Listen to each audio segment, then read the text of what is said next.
Loss of face. You're in a meeting when your boss calls out your mistake. In front of everyone. The room goes quiet. Eyes shift.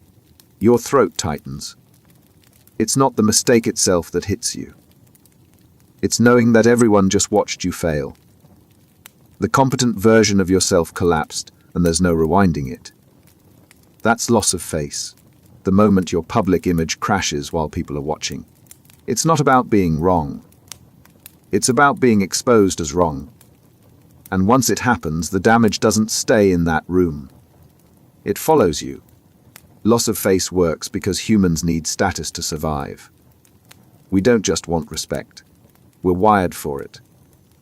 Being valued by the group used to mean staying alive. So when your image shatters in public, your brain doesn't treat it like embarrassment. It treats it like danger. That's why the reaction is so physical.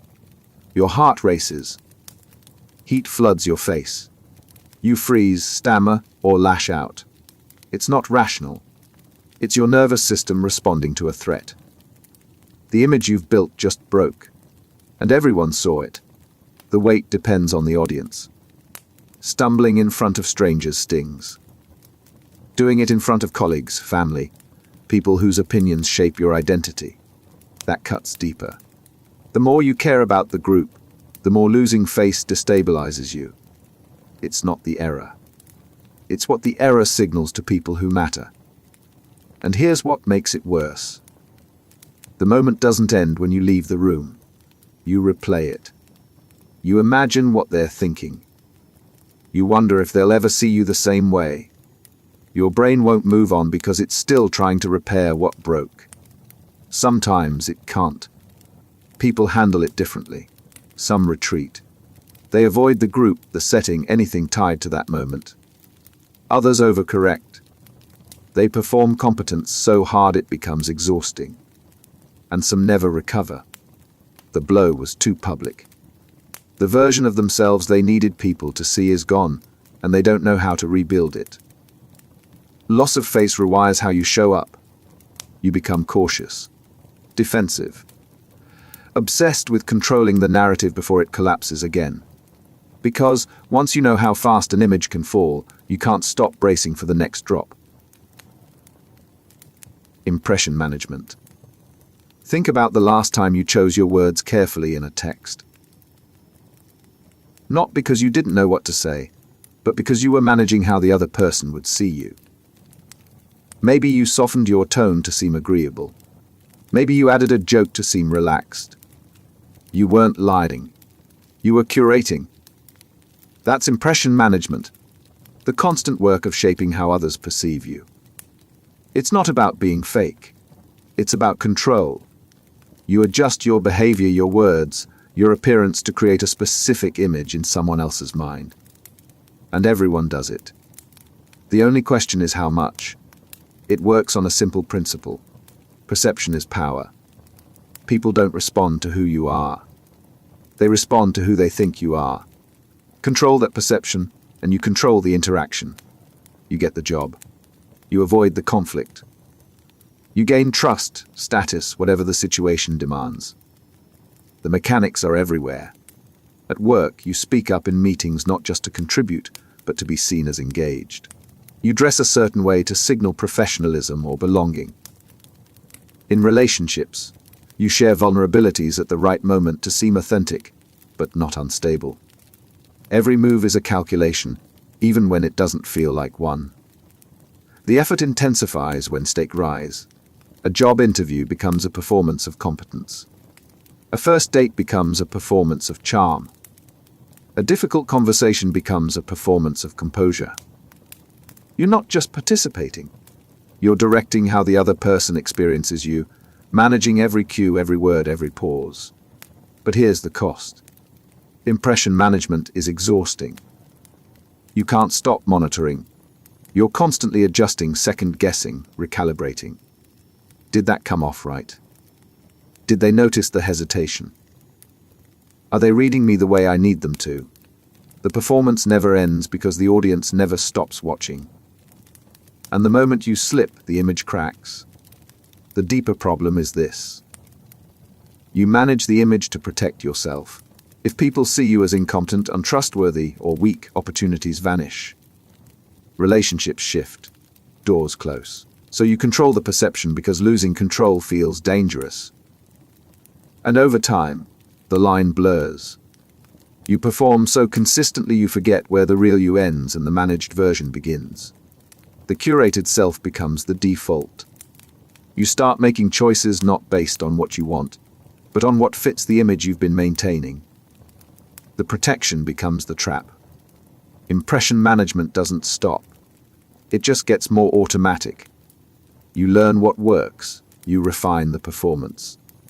You adjust without thinking. But underneath, the effort is still there. The constant, invisible work of making sure the world sees you the way you need it to. Because the moment they don't, everything starts to crack. Public self-consciousness. You walk into a cafe and suddenly you're aware of everything. How you're standing, where your hands are, whether your expression looks natural. It's not paranoia. It's the feeling that you're being watched, evaluated, even when no one's actually looking at you. You adjust your posture. You rethink your order.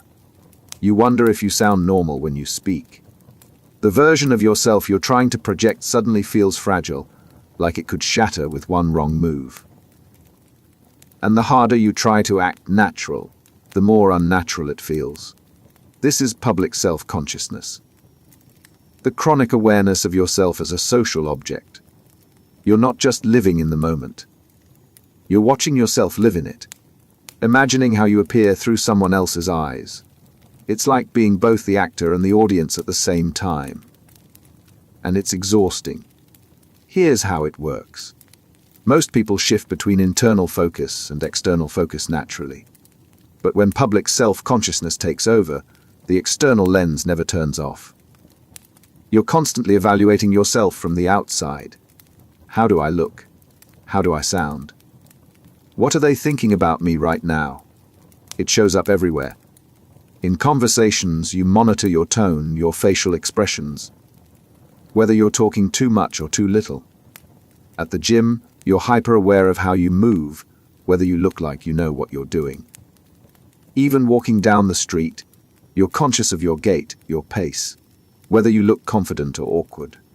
The irony is this. The more you try to control how you're perceived, the more stilted you become. You overthink simple interactions. You second-guess natural responses. What should have been effortless turns into a performance you're constantly critiquing in real time. And it doesn't stop when you're alone. You replay moments. You analyze how you came across.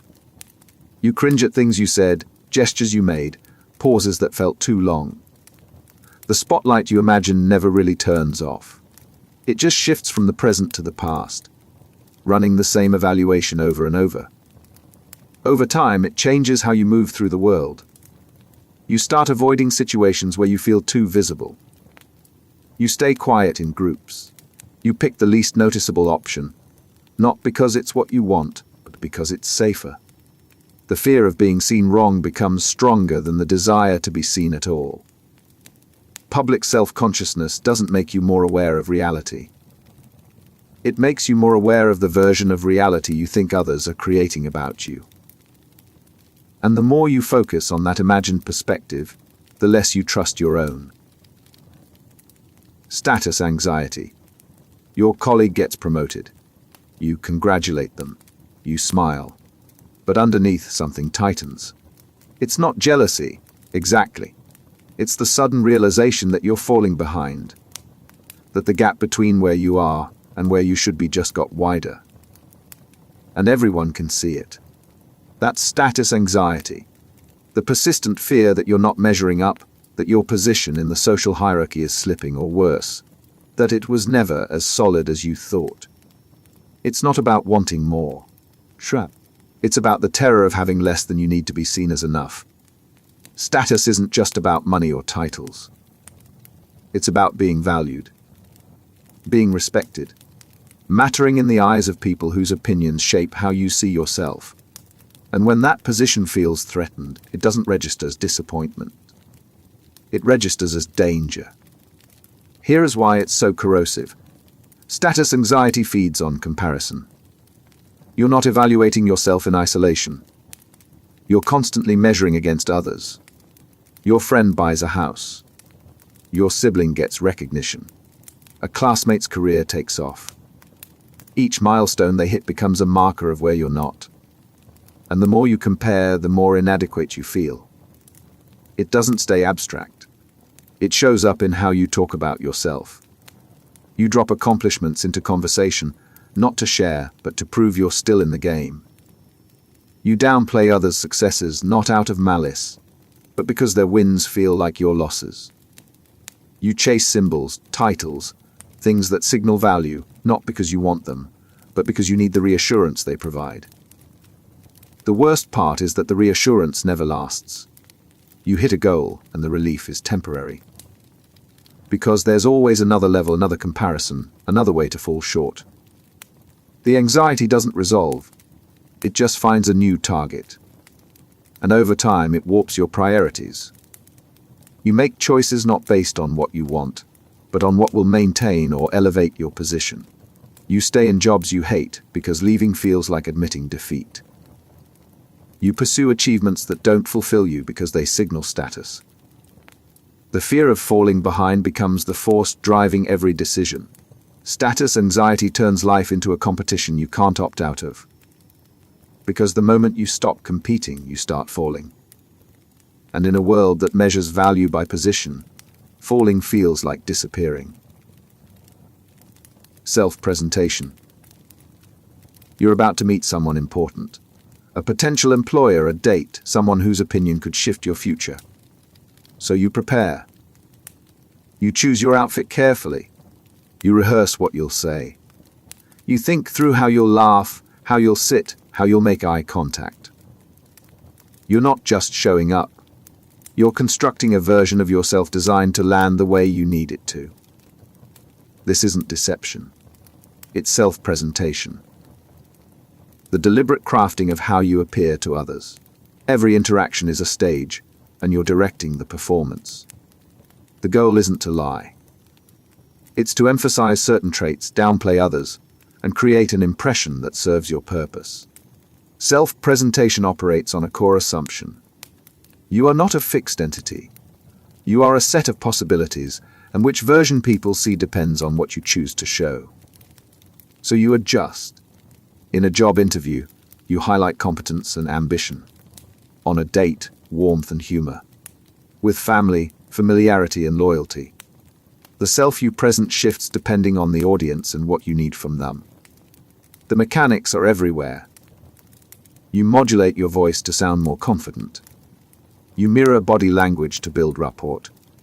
You edit your stories to make yourself sound more impressive, more relatable, more likable. None of it is random. Every detail is calibrated to produce a specific response. But here's the tension. Self-presentation requires constant awareness.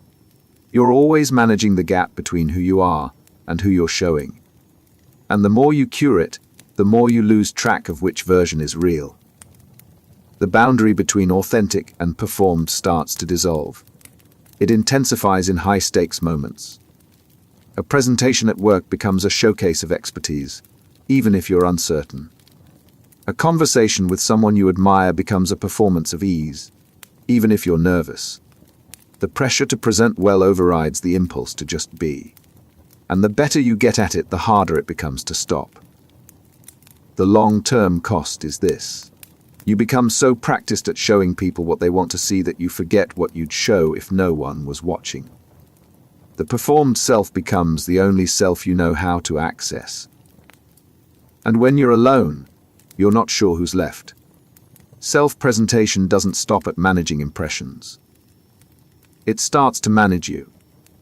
The version you built to navigate the world becomes the cage you live in.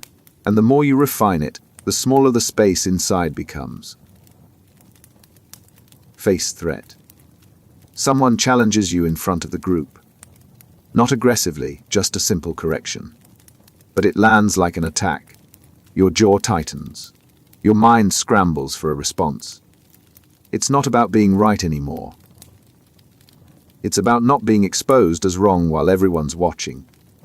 That's a face threat, a moment when your public image is put at risk by someone else's words or actions. They question your competence, your credibility, your status. And the threat isn't just social, it's existential. Because if your image crumbles here in front of these people, it doesn't just embarrass you, it redefines you. Face threats work because they operate on exposure. It's not enough for someone to think you're wrong. They have to say it where others can hear. The public nature of the challenge is what gives it weight. Privately, you could absorb it, adjust, move on. But in front of an audience, every word becomes a test of whether you can defend the version of yourself you've built. The response is immediate. Your body reacts before your mind catches up. Adrenaline spikes. Your face flushes. You feel the eyes on you, waiting to see how you'll handle it. And in that split second, you're not thinking about truth. You're thinking about survival. Because losing face doesn't just hurt. It changes how people see you going forward. So you defend. You deflect. You reframe the challenge as misunderstanding, overreaction, irrelevance. You might attack back, flipping the threat onto them. Or you minimize, making the issue seem smaller than they're treating it. The goal isn't resolution. It's protection. You need to exit the moment with your image intact, even if it means bending reality to do it. But here's what makes face threats so destructive. They don't resolve cleanly. Even if you defend successfully, the challenge lingers. You replay it. You wonder if people believed you or just let it go. You question whether your image is as solid as you thought. The threat might be over, but the damage to your confidence isn't. And over time, the fear of face threats starts shaping behavior. You avoid situations where you might be challenged. You stay quiet when you're uncertain. You agree when you shouldn't, defer when you could push back, all to keep your image safe. The threat doesn't need to happen for it to control you. The possibility is enough. Face threats don't just attack your image. They attack your willingness to risk it. And once that fear takes hold, you stop showing up fully. Because the cost of exposure feels higher than the cost of staying small. Self-promotion. You post about the award you just won. You phrase it carefully. Humble enough not to sound arrogant, but clear enough that people notice. You add a deflection. Something about the team, the journey, how surprised you are. But underneath the modesty, the message is unmistakable. Look at what I accomplished. See me. That's self-promotion, the deliberate broadcasting of your achievements, skills, or qualities to elevate how others perceive you. It's not accidental. It's strategic. You're not just sharing information. You're managing status, signaling value, making sure people know you're worth paying attention to. It works because visibility matters. In a world where opportunities flow to those who are noticed, staying quiet feels like losing ground. So you speak up. You drop accomplishments into conversation. You make sure your wins are seen, your efforts acknowledged, your competence visible. Because if you don't promote yourself, someone else will promote themselves instead. And the space you could have occupied closes. The balance is delicate. Promote too little and you disappear. People assume you're not achieving, not growing, not relevant. But promote too much and you trigger suspicion. The self-promotion becomes noise. People stop believing it. They start questioning whether you're compensating for something that isn't actually there. So you calibrate. You share wins but frame them as lessons. You highlight achievements but credit others. You signal competence while performing humility. The trick is making the promotion feel organic, like it's not promotion at all. Just authentic sharing. Just transparency. Just you being real. But here's the problem. The more you promote, the harder it becomes to stop. Because once you've established a pattern of visibility, going quiet feels like regression. People notice the absence. They assume you're stalling, struggling, losing momentum. So you keep feeding the image, posting, sharing, signaling, even when there's nothing new to say. And over time, it shifts from strategy to compulsion. You're not promoting because you have something worth sharing. You're promoting because not promoting feels like fading. The visibility you built becomes the baseline you need to maintain. And the moment you stop performing achievement, people stop seeing you as achieving. Self-promotion doesn't just shape how others see you. It shapes what you chase. You start pursuing things not because they matter, but because they're promotable. The value of an experience becomes tied to how it looks when shared. And the version of success you're building isn't the one that fulfills you. It's the one that performs well. Ingratiation. Watch someone compliment their boss excessively, not just once. Repeatedly. Enthusiastically. They laugh at jokes that aren't funny. They agree with opinions they don't hold. They find reasons to praise, to validate, to align. It's not subtle. But it works. This is ingratiation. The strategic use of flattery, agreement, and favor doing to make someone like you. The goal isn't genuine connection. It's influence. You make yourself agreeable, likable, useful. And in return you gain access, favor, opportunity. It's a transaction disguised as warmth. Ingratiation operates on a basic principle. People like people who make them feel good. So you become the person who delivers that feeling. You complement their ideas. You highlight their strengths. You mirror their opinions just enough to signal alignment without seeming fake. And they respond. Because even when people recognize flattery, they still enjoy it. The tactics are everywhere. At work, you praise your manager's decisions, even when you disagree.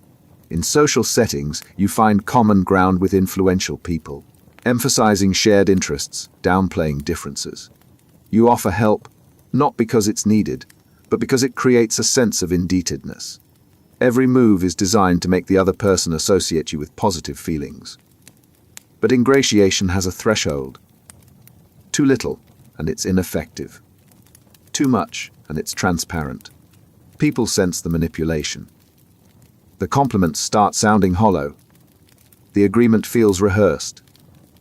And once they recognize the strategy, the likability you were building collapses into distrust. So you walk the line. You flatter, but not excessively. You agree, but not on everything. You do favors, but not so many that it seems transactional. The art of ingratiation is making the other person believe your approval is genuine, even when you're calculating every word. The cost shows up later. You've built relationships on performance, not substance.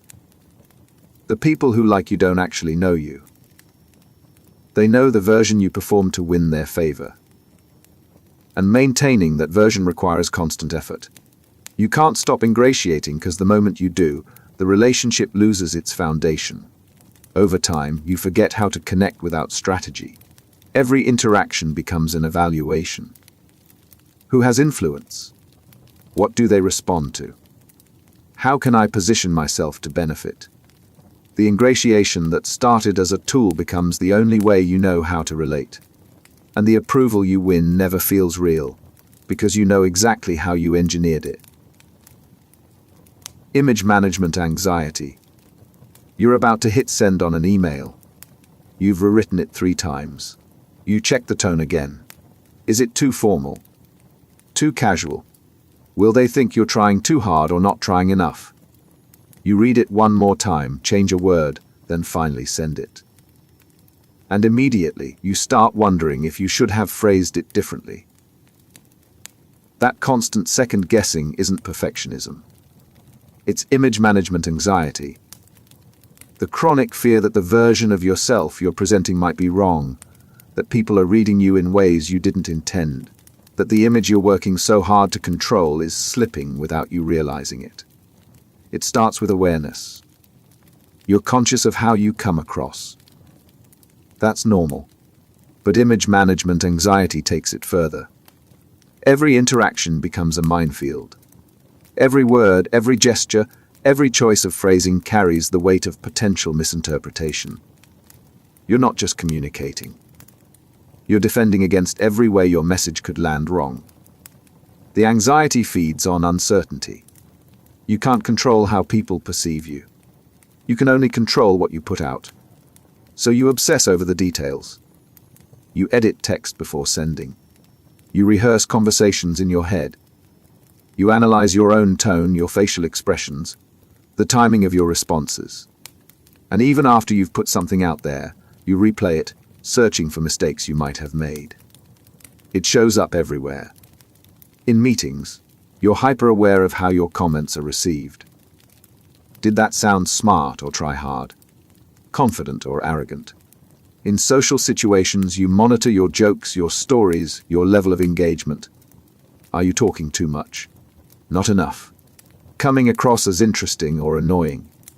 The performance is exhausting because the evaluation never stops. The irony is brutal. The more you try to control your image, the more anxious you become about whether you're succeeding. You overthink simple interactions. You second-guess natural responses. What should have been effortless becomes a mental burden you carry into every exchange. And the anxiety doesn't resolve when the moment ends. You take it with you. You replay conversations, analyzing how you came across, cringing at perceived missteps, wondering if people noticed what you noticed. The image you were trying to protect becomes the thing you can't stop questioning. Over time, the anxiety starts dictating behavior. You avoid situations where the stakes feel too high. You play it safe, choosing bland over bold, because bland is harder to misread. You stop taking risks with how you present yourself, because the fear of getting it wrong outweighs the potential upside of being seen clearly. Image management anxiety doesn't make you more effective at managing your image. It makes you more afraid of it.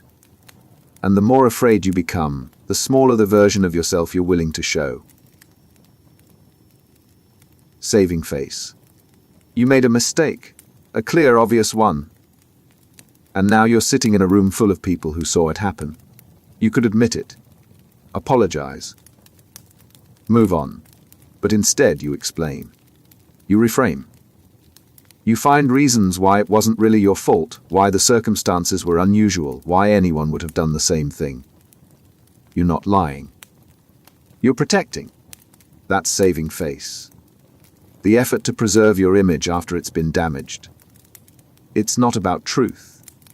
It's about minimizing the perception of failure, because admitting the mistake fully feels like handing people ammunition to redefine you. And once that redefinition happens, it's hard to undo. Saving face operates on damage control. The mistake is out there. You can't erase it. But you can control the narrative around it. So you downplay. You shift focus.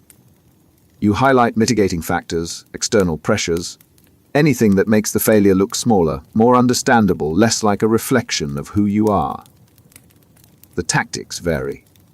Sometimes it's deflection. You point to someone else's role, not to blame them, but to spread the responsibility. Sometimes it's reframing. You recast the mistake as a learning moment, a necessary step, something that ultimately contributed to growth. And sometimes it's minimization. You make the error seem insignificant, not worth the attention it's getting, an overreaction by people who don't understand the full context. But here's the trap. Saving face often makes things worse. People see through the deflection. They notice the unwillingness to own the mistake. And instead of seeing someone who made an error, they see someone who can't handle accountability. The image you're trying to save ends up more damaged by the cover-up than it would have been by the admission. Still, the impulse to save face is strong, because admitting failure feels like surrendering status. It's not just about this mistake. It's about whether people will see you as capable, reliable, trustworthy going forward. So you defend, even when defense makes things worse. Because the alternative, letting the mistake define you, feels unbearable. The long-term cost is credibility. Every time you save face instead of owning up, people trust you a little less. They learn that you'll prioritize your image over honesty. And over time, that pattern becomes part of your reputation.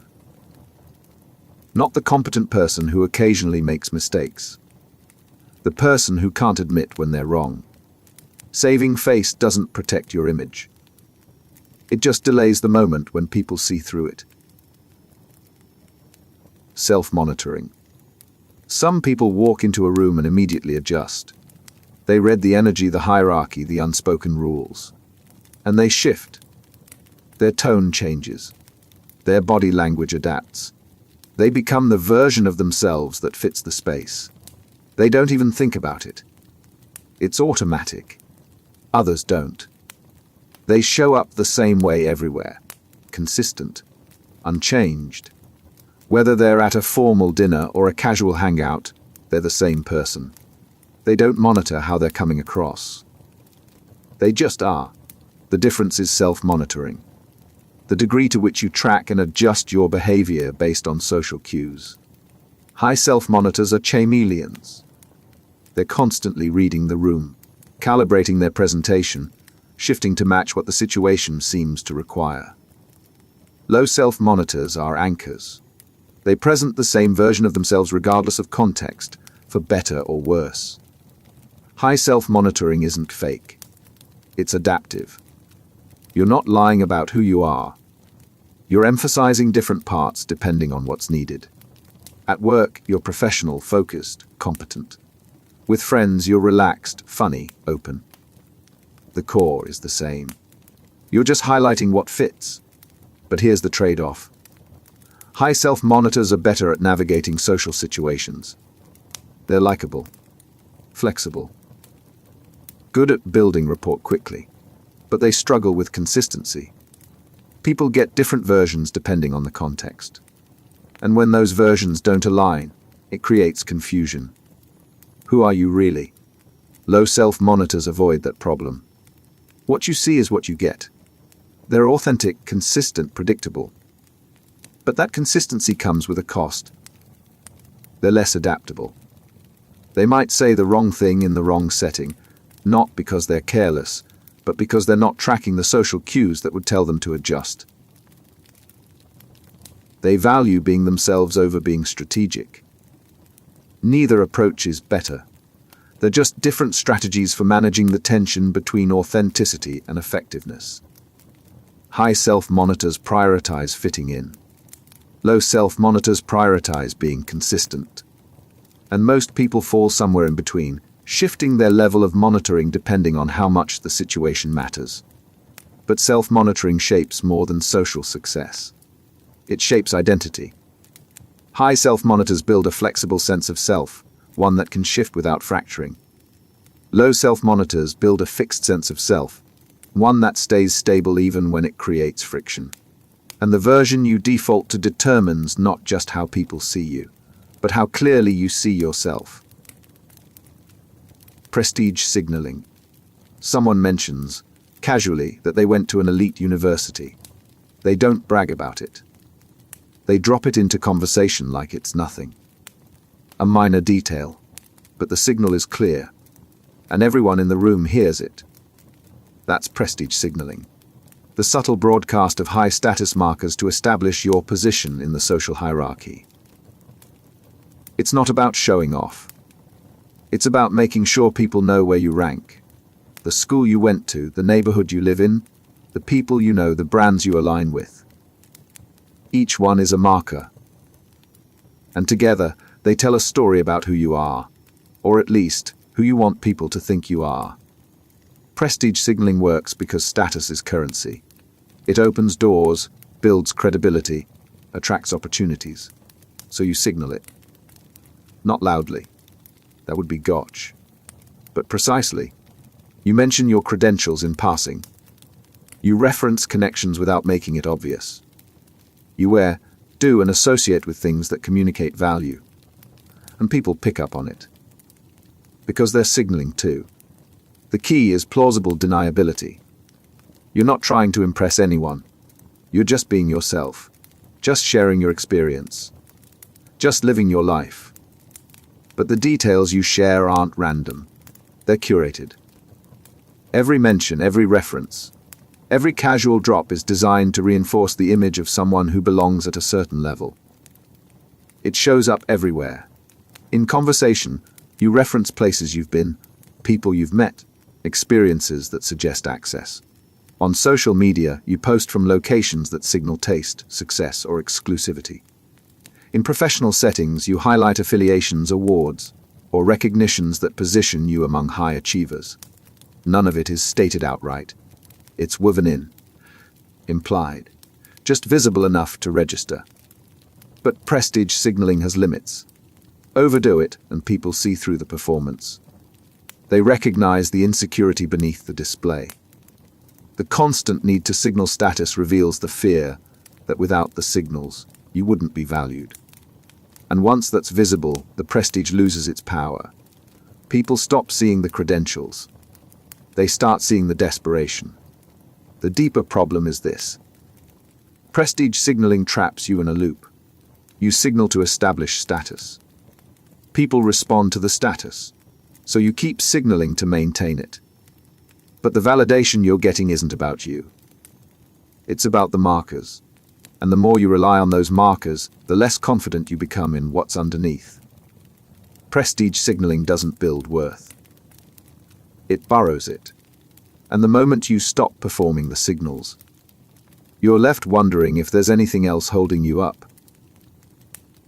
Virtue signaling. Scroll through social media and you'll see them. The posts about social justice. The performative statements of solidarity. The public declarations of values. Sometimes they're genuine. Sometimes they're calculated. And the line between the two is almost impossible to see. This is virtue signaling, the public display of moral positions designed to elevate your social standing. It's not about changing anything. It's about being seen as the kind of person who cares. The content matters less than the optics. You're not solving a problem. You're signaling that you're aligned with the people who say they want to solve it. Virtue signaling works because morality is social currency. Being seen as a good person opens doors, builds alliances, protects you from criticism. So you broadcast your values. You share the right posts. You use the right language. You align yourself publicly with the right causes. And people notice. Not because you've done anything, but because you've performed caring in a way that's visible. The mechanics are simple. You identify what's currently valued in your social circle. Justice, compassion, awareness, whatever the moment demands. Then you signal it. You post about it. You comment on it. You make sure your position is visible, tagged, shareable. The goal isn't action. It's association. You want people to see you as someone who stands for the right things, even if standing is all you're doing.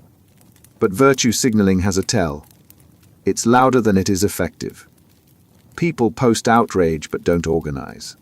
They declare solidarity but don't show up. They perform activism but avoid the uncomfortable work of actual change. The performance becomes a substitute for participation. And the louder the signal, the clearer the gap between what's said and what's done. Here's the problem. Virtue signaling erodes trust. People start questioning whether your values are real or just strategic. They notice when your moral positions shift with the social wind. They see when your outrage is selective, activated only when it's safe to express. And once that pattern becomes visible, your signals stop landing. People don't see conviction. They see performance. The deeper issue is what it does to you. You start measuring your values by how they look, not by what they cost. You adopt positions that signal well, even if they don't align with what you actually believe.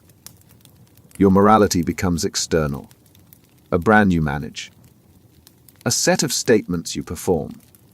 And the version of goodness you're projecting has nothing to do with the choices you make when no one's watching. Virtue signaling doesn't make you good. It makes you look good. And the gap between those two grows every time you prioritize the signal over the substance. Defensive self-presentation. You're in a job interview and the question comes. Tell me about a time you failed. You know what they want. Vulnerability. Growth. Self-awareness. So you offer a failure, but not a real one, a safe one. The kind that's actually a strength in disguise.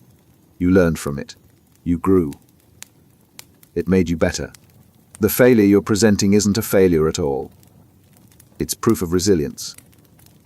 That's defensive self-presentation.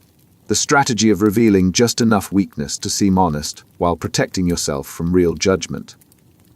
You're not hiding.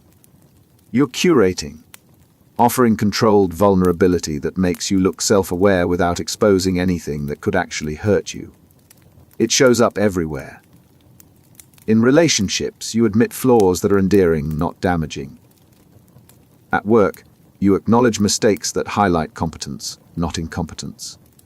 You share struggles that make you relatable, but never so deep that people question your stability. The disclosure is strategic. Just enough to seem real. Just shallow enough to stay safe. The tactic relies on framing. You don't present weaknesses as weaknesses.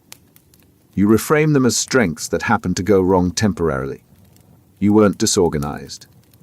You were managing too many priorities. You weren't wrong. You were operating with incomplete information.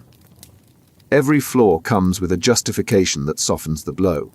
It works because people reward honesty, but only the right kind. Admit too little and you seem arrogant, detect, fake. Admit too much and you seem unstable, unreliable, risky. So you find the middle. You perform humility without vulnerability. You show self-awareness without exposing anything that could be used against you. But defensive self-presentation creates distance. People sense the curation.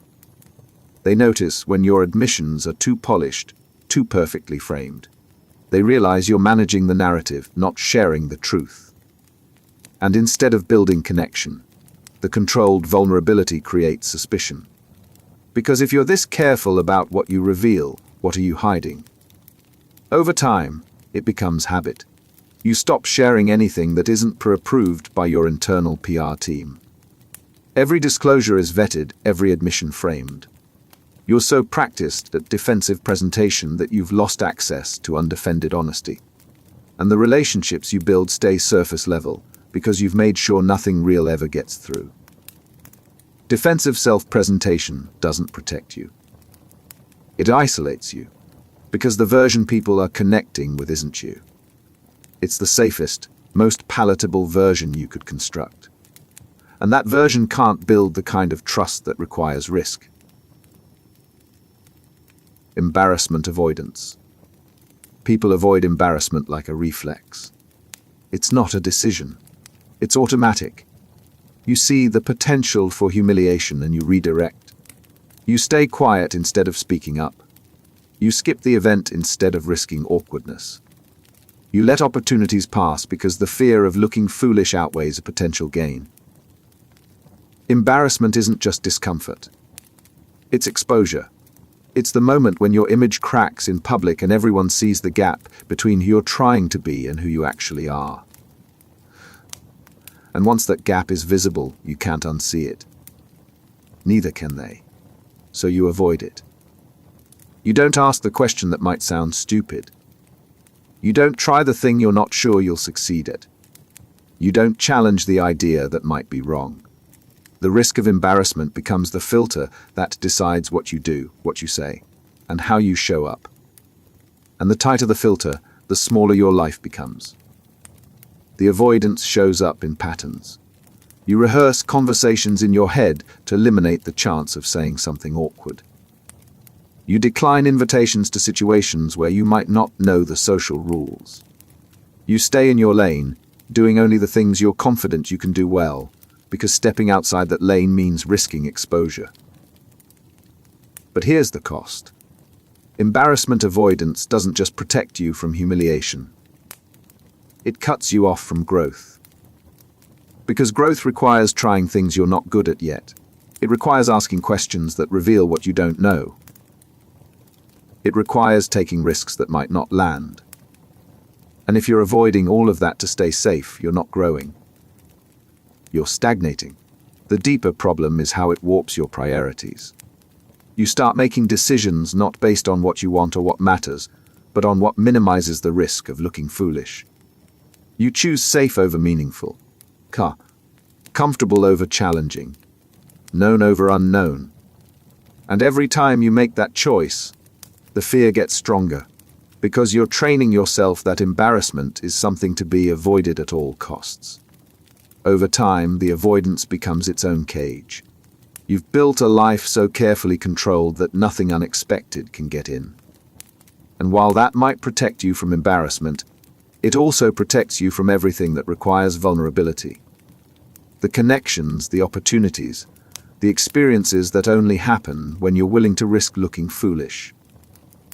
Embarrassment avoidance doesn't keep you safe. It keeps you small. And the smaller you stay, the harder it becomes to imagine being anything else. Spotlight effect. You spill coffee on your shirt right before a meeting. Now there's a stain. A visible one. And suddenly you're convinced everyone's staring at it. You walk into the room hyper-aware, certain that every glance is a judgment, every pause in conversation a reaction to the stain. You try to angle yourself to hide it. You cross your arms. You keep your focus on the stain even though you're supposed to be listening. But here's the thing. Most people didn't notice. And the ones who did forgot about it immediately, because they're not thinking about you. They're thinking about themselves. That's the spotlight effect. The belief that people are paying far more attention to you than they actually are. You feel like you're under a spotlight, every flaw magnified, every mistake visible. But the spotlight is in your head. Most people are too busy worrying about their own stains to notice yours. It works because you're the center of your own experience. You notice everything about yourself. The way you look, the way you sound, the mistakes you make. So you assume everyone else notices too. But they don't. They're the center of their own experience. And in their world, you're just background. The spotlight effect shows up everywhere. You give a presentation and stumble over a word. You're certain everyone noticed, judged, and will remember it. But they've already moved on. You wear something that feels slightly off and spend the whole day convinced people are staring. But no one's staring. They barely registered what you're wearing. The irony is brutal. The more you focus on yourself, the more intense the imagined spotlight becomes. You replay moments, analyzing how you came across, convinced that others are doing the same. But they're not. They're replaying their own moments, worried about how they came across to you. The cost is constant self-consciousness. You move through the world hyper-aware of every potential flaw, every possible misstep. You monitor yourself obsessively, trying to control an image that most people aren't even forming. And the effort exhausts you. Because you're not just living. You're performing for an audience that isn't watching. Here's the shift. The spotlight isn't real. Most of the attention you think you're getting doesn't exist. People notice you less than you fear and forget you faster than you imagine. That should be liberating. But for most people, it's not. Because if the spotlight isn't real, then the version of yourself you've been so carefully managing might not matter as much as you thought. The spotlight effect doesn't make you visible. It makes you anxious about visibility that isn't there. And the moment you realize how little people are actually watching, you're left wondering why you spent so much energy performing for no one. Audience tuning. You tell the same story twice. Once to your friends. Once to your parents. The facts are the same, but the story isn't. With your friends, you emphasize the chaos, the humor, the recklessness. With your parents, you downplay the risk, highlight the responsibility, edit out the parts that would worry them. Same event. Different versions. And you're not lying. You're tuning. That's audience tuning. The adjustment of what you say and how you say it, based on who's listening. You're not presenting objective truth. You're presenting the version of truth that fits the audience. And you do it automatically, without even realizing how much you're shifting the narrative to match what they want to hear. Catch. It works because communication isn't just information transfer. It's relationship management. You're not just telling a story. You're shaping how the listener sees you. So you adjust. You emphasize what they'll appreciate. You minimize what they'll judge. You frame events in ways that align with their values, their expectations, their version of who you are. The mechanics are everywhere. At work, you present your accomplishments differently to your boss than you do to your peers. To your boss, it's about results, leadership, initiative. To your peers, it's about collaboration, shared effort, team success. With a date, you highlight spontaneity and adventure. With family, you highlight stability and responsibility. The core facts might be the same, but the story shifts to fit the room. But here's the problem. The more you tune, the more fragmented you become. You're not one person with a consistent narrative. You're a set of versions, each calibrated to a different audience. And over time, you lose track of which version is real. The story you tell starts to depend less on what happened and more on who's listening. The deeper cost is memory. Audience tuning doesn't just shape how others see events. It shapes how you remember them. When you tell a story differently depending on the audience, you start encoding it differently. The version you tell most often becomes the version you believe. And if that version was tuned for a specific listener, your memory of the event is no longer yours. It's a performance you've repeated so many times it replaced the original. Audience tuning makes you adaptable, but it also makes you inconsistent. People start noticing that the story changes. They hear different versions from different sources. And instead of seeing someone who's thoughtful about context, they see someone who's unreliable. Someone whose narrative can't be trusted because it's always shifting.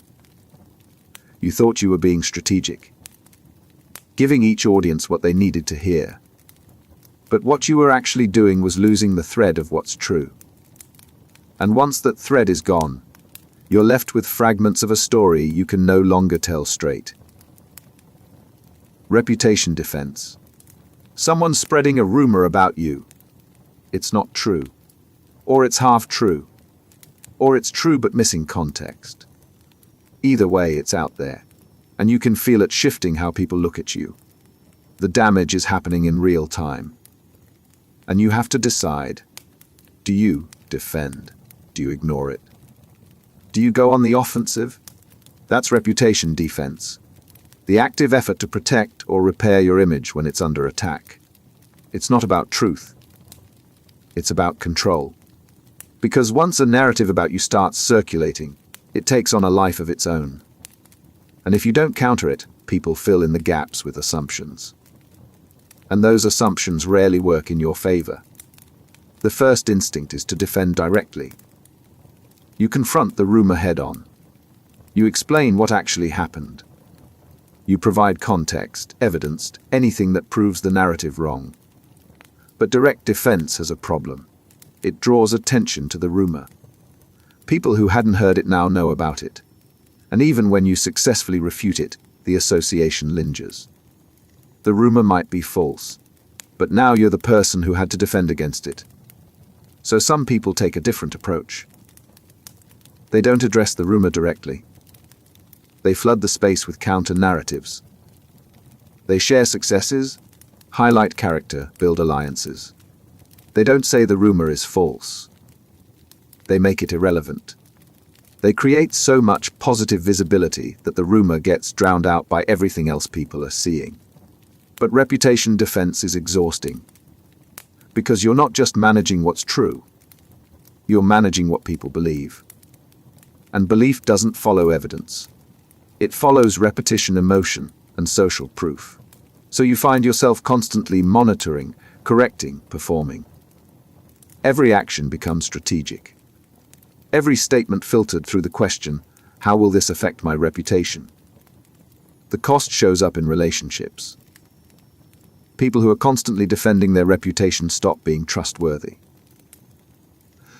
Not because they're lying, but because everything they do feels calculated. You can't tell when they're being genuine and when they're managing perception. And that uncertainty erodes trust faster than any rumor could. Here's the trap. The more you defend, the more defensive you seem. People start wondering why you're trying so hard to control the narrative. They assume that where there's smoke, there's fire. So your defense becomes evidence of guilt, even when you're innocent. And the reputation you're working so hard to protect gets damaged more by the defense than by the original attack. Reputation defense doesn't preserve your image. It reveals how much you need it to stay intact. And the more you need it, the more fragile it becomes. Social comparison orientation. You scroll through social media and see someone's promotion announcement. Good for them.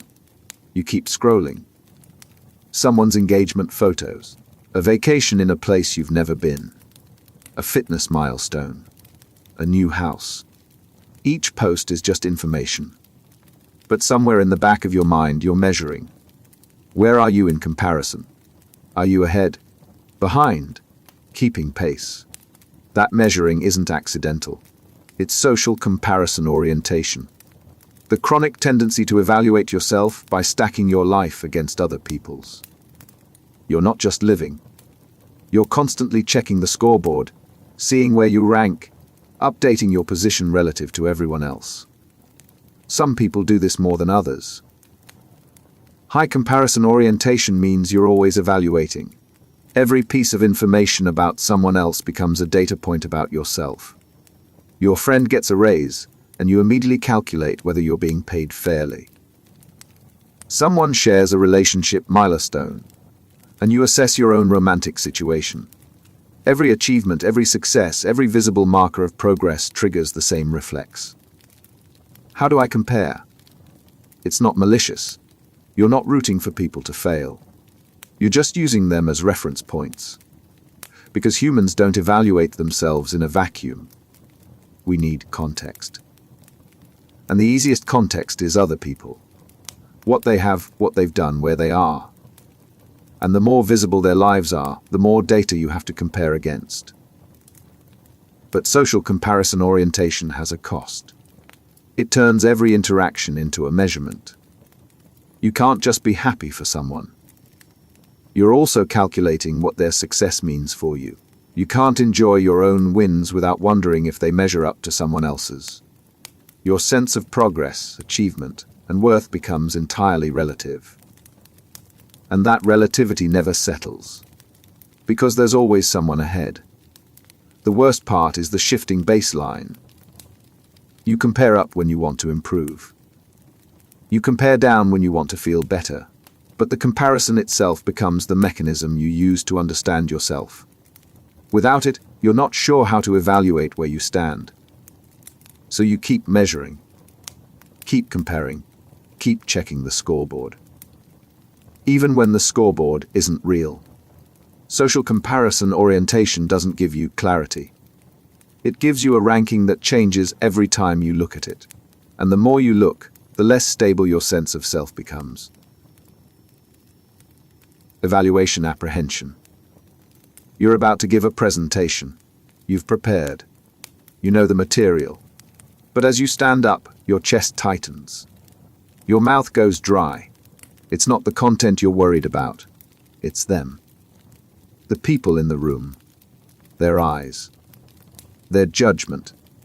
What they're thinking as they watch you. Whether they're impressed, bored, or silently critiquing every word. That's evaluation apprehension. The fear of being judged during performance. It's not stage fright. It's the anxiety that comes from knowing you're being assessed. That every move you make, every word you choose, is being watched and measured. And you have no control over the conclusions people are drawing. Evaluation apprehension works because being judged feels like being exposed.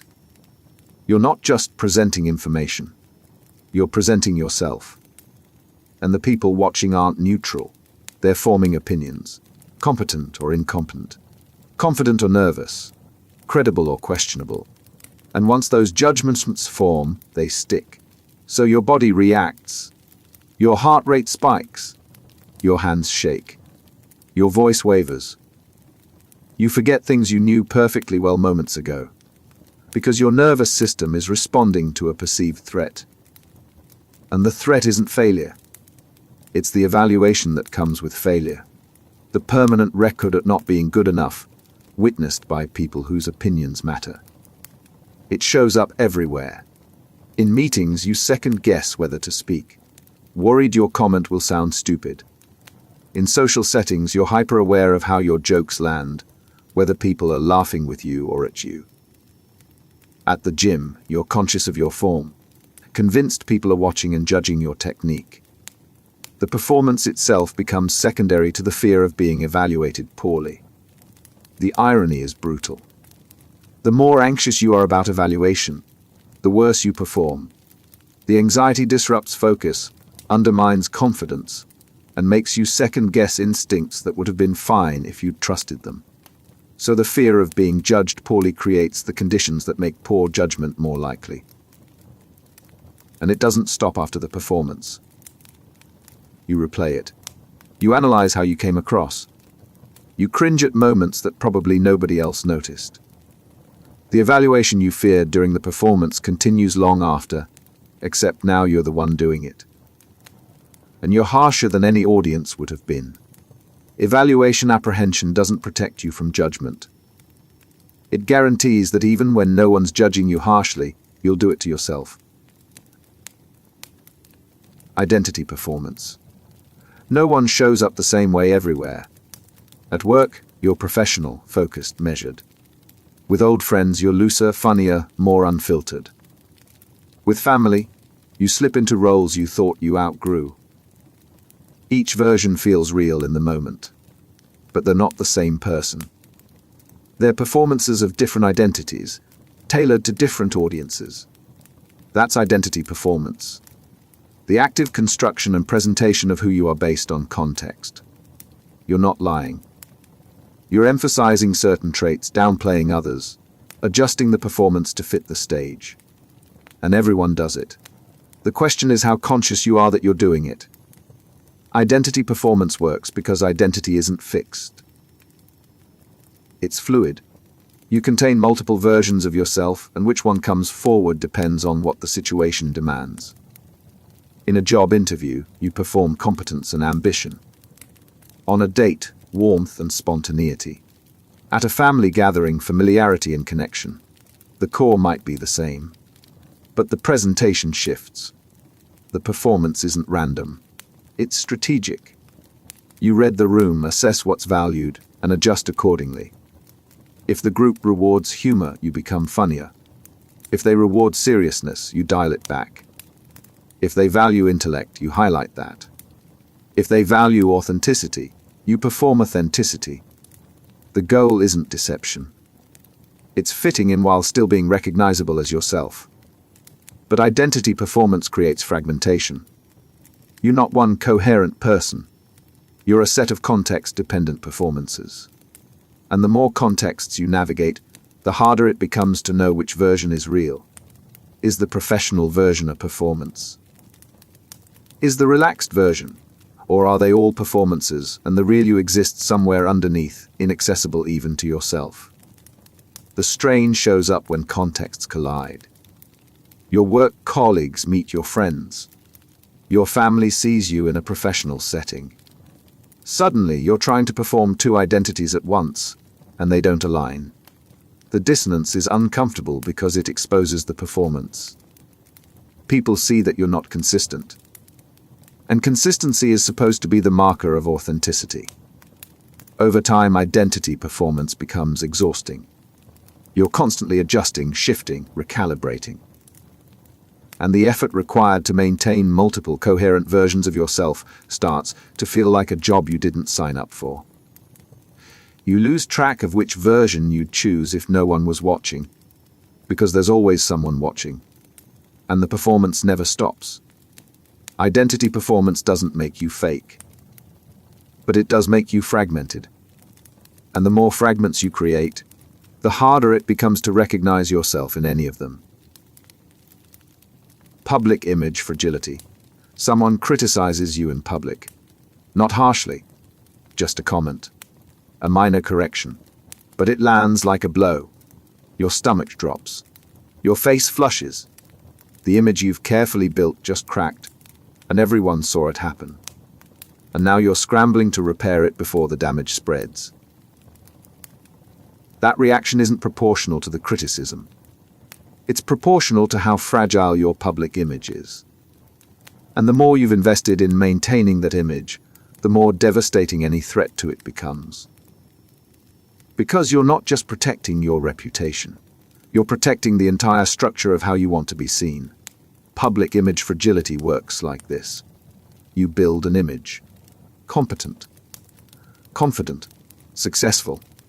Whatever the version is, you invest in it. You curate it. You defend it.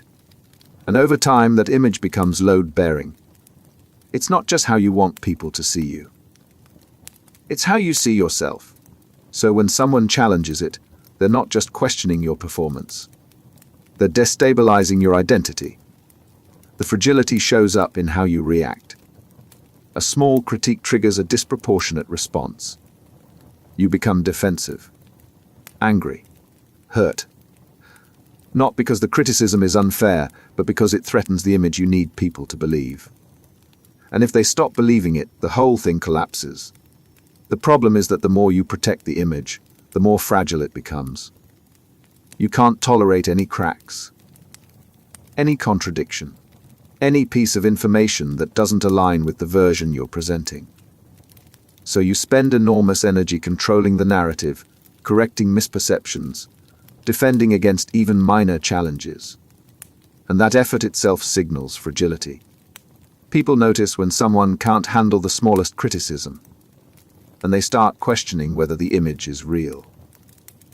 Here's the deeper issue. Public image fragility doesn't come from having a weak image. It comes from needing the image too much. When your sense of worth is tied to how people see you, any threat to that perception feels existential. So you overact, and the overreaction does more damage than the original criticism ever could. The cost is constant vigilance. You're always monitoring, always defending, always scanning for threats to the image. You can't relax because relaxing means letting your guard down. And letting your guard down means someone might see something that contradicts the version you're maintaining. So you stay tense. And the image you're working so hard to protect becomes a cage you can't escape. Public image fragility doesn't preserve your image. It reveals how little you trust it to survive on its own. Honor culture psychology. In some cultures, an insult demands a response. Not because the insult is accurate, but because the act of insulting, if left unanswered, signals weakness. The content doesn't matter. The challenge does. And failing to respond isn't humility. It's surrender. Your honor isn't internal. It's public. And public honor has to be defended. That's honor culture psychology. The framework where reputation is everything, and threats to reputation require immediate, visible retaliation. It's not about being right. It's about being seen as strong enough to defend what's yours. Your name, your family, your standing. Let someone disrespect you without consequence, and everyone learns they can do the same.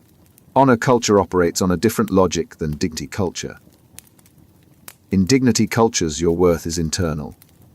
Insults might sting, but they don't diminish you. You can walk away because your value doesn't depend on dominating every challenge. But in honor cultures, walking away is losing. The insult stands. Your status drops, and status isn't something you rebuild quietly. It's something you defend loudly, immediately, and publicly. The psychology shapes behavior. You become hyper-vigilant to disrespect. A comment that someone in a dignity culture would ignore registers as a threat that requires response. You can't let it slide because letting it slide signals that you're not worth defending. And once people see that, the challenges don't stop. They escalate. This shows up in everything. Disputes escalate faster. Grudges last longer.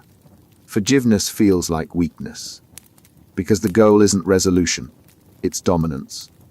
You don't apologize because apologizing is admitting fault, and admitting fault is lowering your status. So conflicts spiral. Small slights become feuds. Misunderstandings become battles, because neither side can afford to back down without losing face. The cost is constant tension.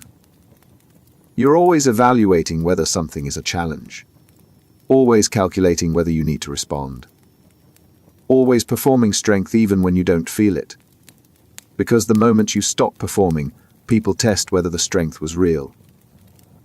And if it wasn't, your honor collapses. Honor culture psychology doesn't protect your reputation. It traps you in a cycle where defending your reputation becomes the only thing that matters. And the more you defend, the more fragile the whole structure becomes. Shame display regulation.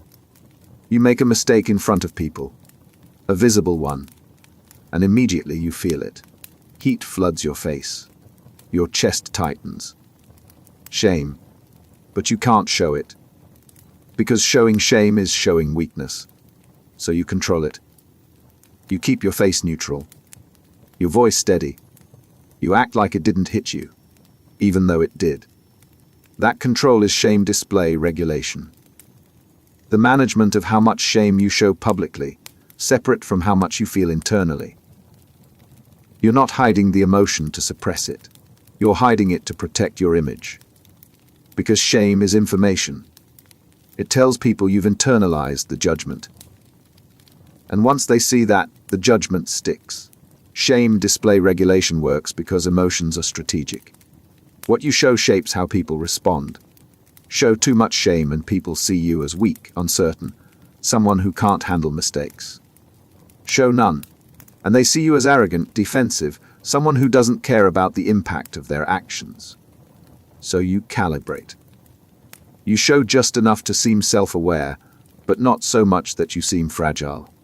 The regulation shows up in micro-expressions. You feel the shame, but you stop it from reaching your face. You pause before speaking, giving yourself time to stabilize your voice. You redirect attention, changing the subject before anyone can dwell on the mistake. Every move is designed to manage the perception of how much the mistake affected you. But here's the problem. Regulating shame takes effort. You're fighting your own emotional response while also managing how you appear to others. And that dual process is exhausting. You can't just feel the shame and move on. You have to feel it, suppress the display, perform composure, and monitor whether people are buying the performance. All at once. The long-term cost is disconnection. You regulate so consistently that you lose access to the emotion itself. Shame stops being something you feel and process. It becomes something you manage and hide. And over time, you're not sure what you actually feel versus what you've trained yourself to suppress. The regulation becomes automatic, but the shame never actually resolves. Shame display regulation doesn't protect you from judgment. It just ensures that the judgment you're most afraid of comes from yourself, because you know what you're hiding. And hiding it doesn't make it go away. Self-branding. Look at someone's social media profile, the bio, the photos, the captions. Nothing's random. The aesthetic is consistent. The messaging is clear. They're not just posting. They're building a brand. And the product is them. Self-branding is the deliberate packaging of yourself as a marketable identity. You're not just a person. You're a brand with values, a voice, a visual identity. Every post, every comment, every piece of content is designed to reinforce the brand. And the goal isn't authenticity. It's consistency. Because brands need to be recognizable. It works like corporate branding. You identify your niche. What makes you different? What do you offer that others don't? Then you amplify it. You become the fitness person, the entrepreneur, the minimalist, the expert. Whatever the brand is, you commit to it. And everything you put out aligns with that identity. The tactics are everywhere. You curate your feed to match the brand's aesthetic. You use the same filters, the same color palette, the same tone of voice. You share content that reinforces the brand message. Success stories if you're branding as an achiever. Struggles if you're branding as relatable. Insights if you're branding as an expert. Every piece of content is a brand touchpoint, but self-branding has a cost. You can't post anything that breaks the brand. A spontaneous moment that doesn't fit the aesthetic gets cut. An opinion that contradicts the brand message stays private. Your life becomes content, and content has to serve the brand. So you start living for the brand instead of the brand reflecting your life. The deeper problem is authenticity. Brands aren't authentic. They're constructed. And the more you invest in the brand, the less room there is for anything that doesn't fit. You become a performance of the brand, and the person underneath either adapts to match it or disappears entirely. People notice. They see the curation. They recognize the performance. And instead of connecting with you, they're interacting with the brand. Which is fine if you're selling something. But if what you're selling is yourself, the gap between the brand and the person becomes a problem you can't solve without dismantling the whole thing. Self-branding doesn't make you more visible. It makes a version of you visible, and the more successful the brand becomes, the harder it is to be anything else. Status display. Walk into someone's house and you see it. The furniture, the art, the books on the shelf. Each item is sending a signal. Taste. Wealth. Education. Sophistication. It's not just decor. It's a display of status. And every choice was made with an audience in mind. Status display is the use of visible markers to communicate your position in the social hierarchy. You don't just own things. You own things that signal value. The right brands. The right neighborhood. The right experiences. And you make sure people see them. Because status only works if it's visible. It operates on recognition. People need to know what the markers mean. A luxury brand only signals status if others recognize it as luxury. A degree from a prestigious school only matters if people know the school is prestigious. An exclusive experience only impresses if people understand it's exclusive. So you choose markers that your audience will read correctly. The display shows up everywhere. You mention where you went to school in conversation. You wear brands that are recognizable but not obvious. You post from locations that signal access. You reference connections, achievements, experiences that place you at a certain level. None of it is stated outright. It's implied. Woven into the background. Just visible enough to register. But status display has diminishing returns. The more you display, the more obvious the performance becomes. People start seeing the markers as compensation. The constant signaling suggests insecurity. If you were actually secure in your status, you wouldn't need to broadcast it so loudly. So the display that's supposed to elevate you starts undermining the very thing it's meant to communicate. The deeper issue is the trap. Once you start displaying status, you can't stop without people noticing the absence. The markers become expected. And if they disappear, people assume you've fallen. So you keep displaying, keep signaling, keep performing status even when the cost of maintaining it outweighs the benefit. Status display doesn't prove your worth. It proves you need other people to recognize it. And the more you need that recognition, the less convincing the status becomes. Humility performance. Someone just won an award. A big one. And when they accept it, they deflect. They talk about luck, the team. How surprised they are, how they don't deserve it. The humility is phrased perfectly. Just modest enough to seem genuine. Just visible enough to be noticed. That's humility performance. The strategic display of modesty designed to make you look even better. You're not actually humble. You're performing humility because humility is valued. and performing it well makes you seem both successful and grounded. The perfect combination. It works because people distrust overt confidence. Celebrate yourself too openly, and you seem arrogant, out of touch, desperate for validation. But perform humility. That makes you likable, relatable, secure enough not to need the spotlight. Except you do need it. You're just getting it by pretending you don't. The performance as tells. Real humility is quiet. It doesn't announce itself. But performed humility is loud in its quietness. The deflection is too perfect. The self-deprecation too rehearsed. It's humility designed to be noticed. And once you notice the design, the whole thing falls apart. People use it everywhere. In job interviews, you downplay your achievements just enough to seem humble, but not so much that they question your competence. In social settings, you deflect compliments but make sure everyone hears the deflection. You're not hiding your success. You're framing it in a way that makes you seem like you're not seeking credit while ensuring everyone knows exactly what you've accomplished. But humility performance creates suspicion. People can sense when modesty is strategic. They notice when the deflection is too smooth, too calculated. And instead of seeing humility, they see manipulation. Someone using the appearance of humility to gain status, while pretending they don't care about status. The cost is credibility. Real humility doesn't require performance. It just is. But once people see you performing it, they start questioning everything else. Is any of it real?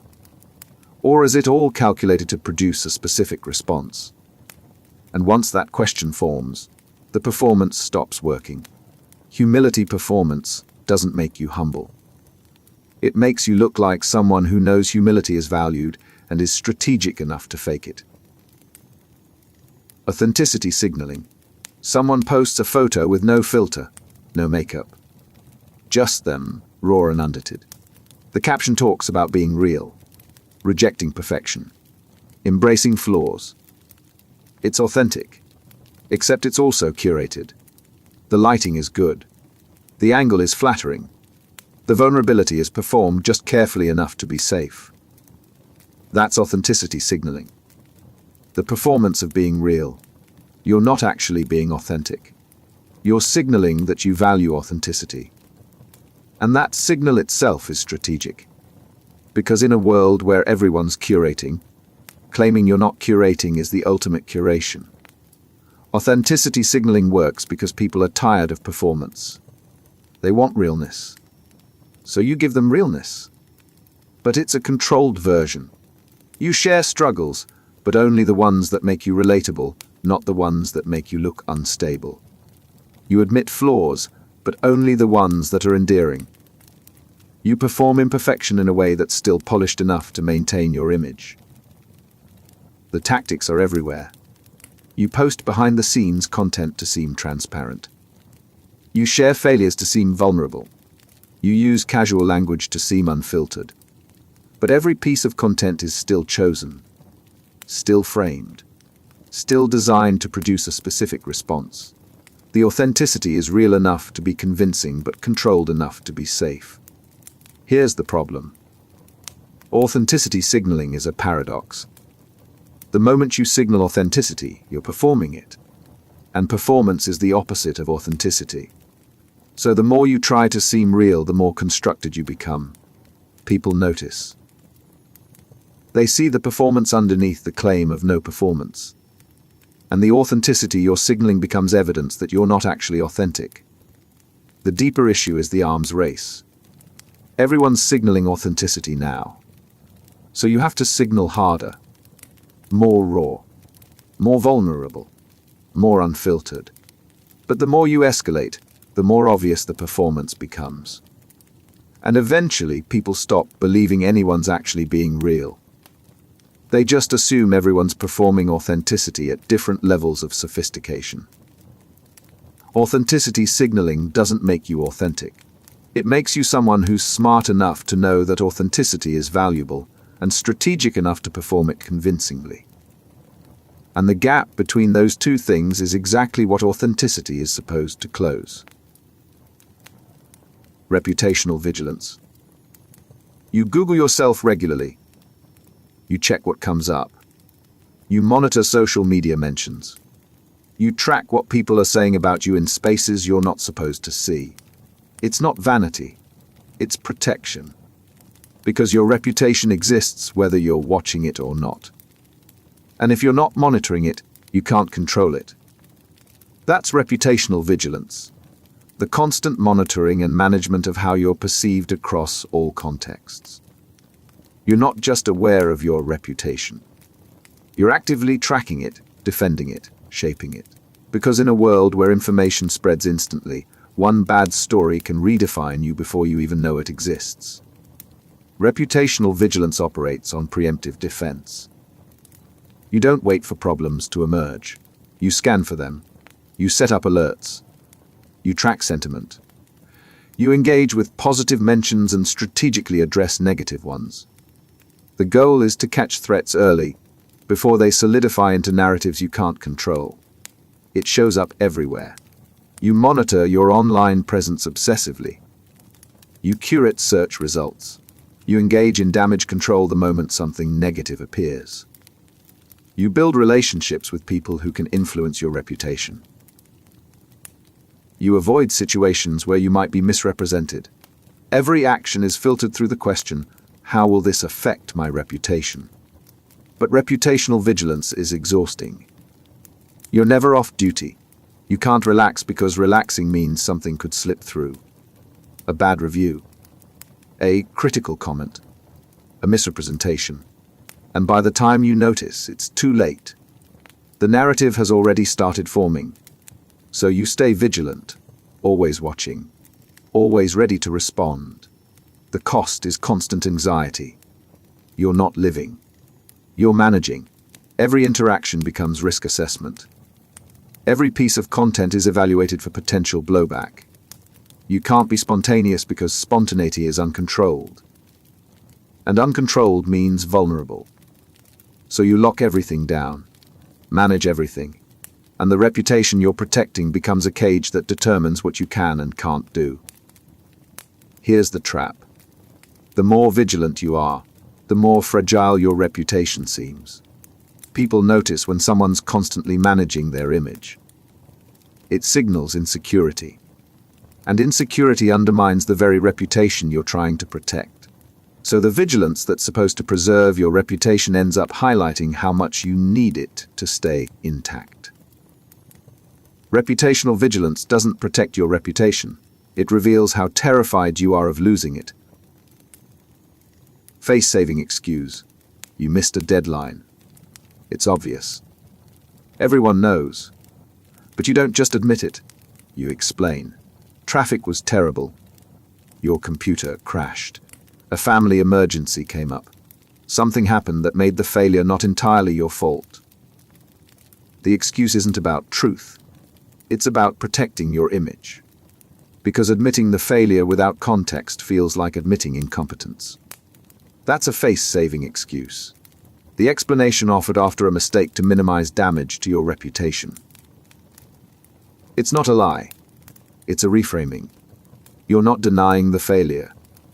You're providing context that makes the failure look less like a character flaw and more like circumstances beyond your control.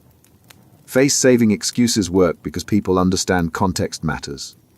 A mistake caused by external factors is different from a mistake caused by incompetence. So you emphasize the external. You highlight the obstacles. You make it clear that under normal circumstances, this wouldn't have happened. And people, wanting to be fair, give you the benefit of the doubt. The structure is predictable. You acknowledge the failure. Then you immediately pivot to explanation, not an apology. An explanation. Because apologies accept full responsibility, and full responsibility is what you're trying to avoid. So you frame the failure as understandable, forgivable, a product of factors that anyone would have struggled with. But face-saving excuses have a tell. They're too detailed, too quick, too perfectly constructed. Real explanations are messy. They admit fault alongside the context. But face-saving excuses are polished. They're designed to shift blame without seeming like they're shifting blame. And people notice. The cost is trust. The first time, people accept the excuse. The second time, they're less sure. By the third time, the pattern is clear. You're someone who always has an explanation. Someone who never fully owns a mistake. And that pattern does more damage than any single failure could. Here's the deeper problem. Face-saving excuses prevent learning. Because if every failure is explained away by external factors, you never have to examine what you could have done differently. The excuse protects your image in the moment, but keeps you from growing past the behavior that caused the failure. Face-saving excuses don't preserve your reputation. They preserve your inability to take responsibility. And over time, people stop trusting someone who's never actually at fault. Strategic modesty. Someone accomplished something significant, but when you congratulate them, they downplay it. Oh, it was nothing. I got lucky. Anyone could have done it. The modesty sounds genuine, but watch closely. They're not hiding the achievement. They're framing it, and the frame makes them look better than bragging ever could. Strategic modesty is the calculated use of understatement to enhance your image. You're not genuinely modest. You're using modesty as a tactic. Because overt self-promotion triggers resistance. But downplaying your success while making sure everyone knows about it. That signals confidence, humility, and competence all at once. The mechanics are subtle. You mention the achievement, then immediately minimize it. Not to make it disappear, but to make yourself look like someone who doesn't need validation. The success is still visible. You've just wrapped it in a package that makes you seem gracious about it. And people respond positively because the modesty feels like proof you're not arrogant. It shows up everywhere. In interviews, you frame major accomplishments as team efforts, even when you led them. At social gatherings, you deflect praise while making sure the story gets told. Online, you share wins but add disclaimers about luck, timing, or help from others. The achievement is broadcast. The modesty is just the delivery mechanism that makes it palatable. But strategic modesty has a tell. It's too consistent. Real modesty is sporadic, awkward, sometimes excessive. Strategic modesty is polished. It lands perfectly every time because it's been practiced. And once people notice the pattern, the modesty stops reading as genuine and starts reading as technique. The cost is sincerity. People who use strategic modesty stop being able to express genuine modesty when they feel it. Every act of downplaying becomes suspect. Is this real humility or another tactic? And because you've blurred the line so often, even you're not sure anymore. Strategic modesty doesn't make you modest. It makes you someone skilled at using the appearance of modesty to gain status while pretending status doesn't matter to you. Social approval seeking. You're about to post something. A photo, an opinion, a joke. But before you hit share, you pause. You imagine how people will react. Will they like it? Agree with it? Find it funny?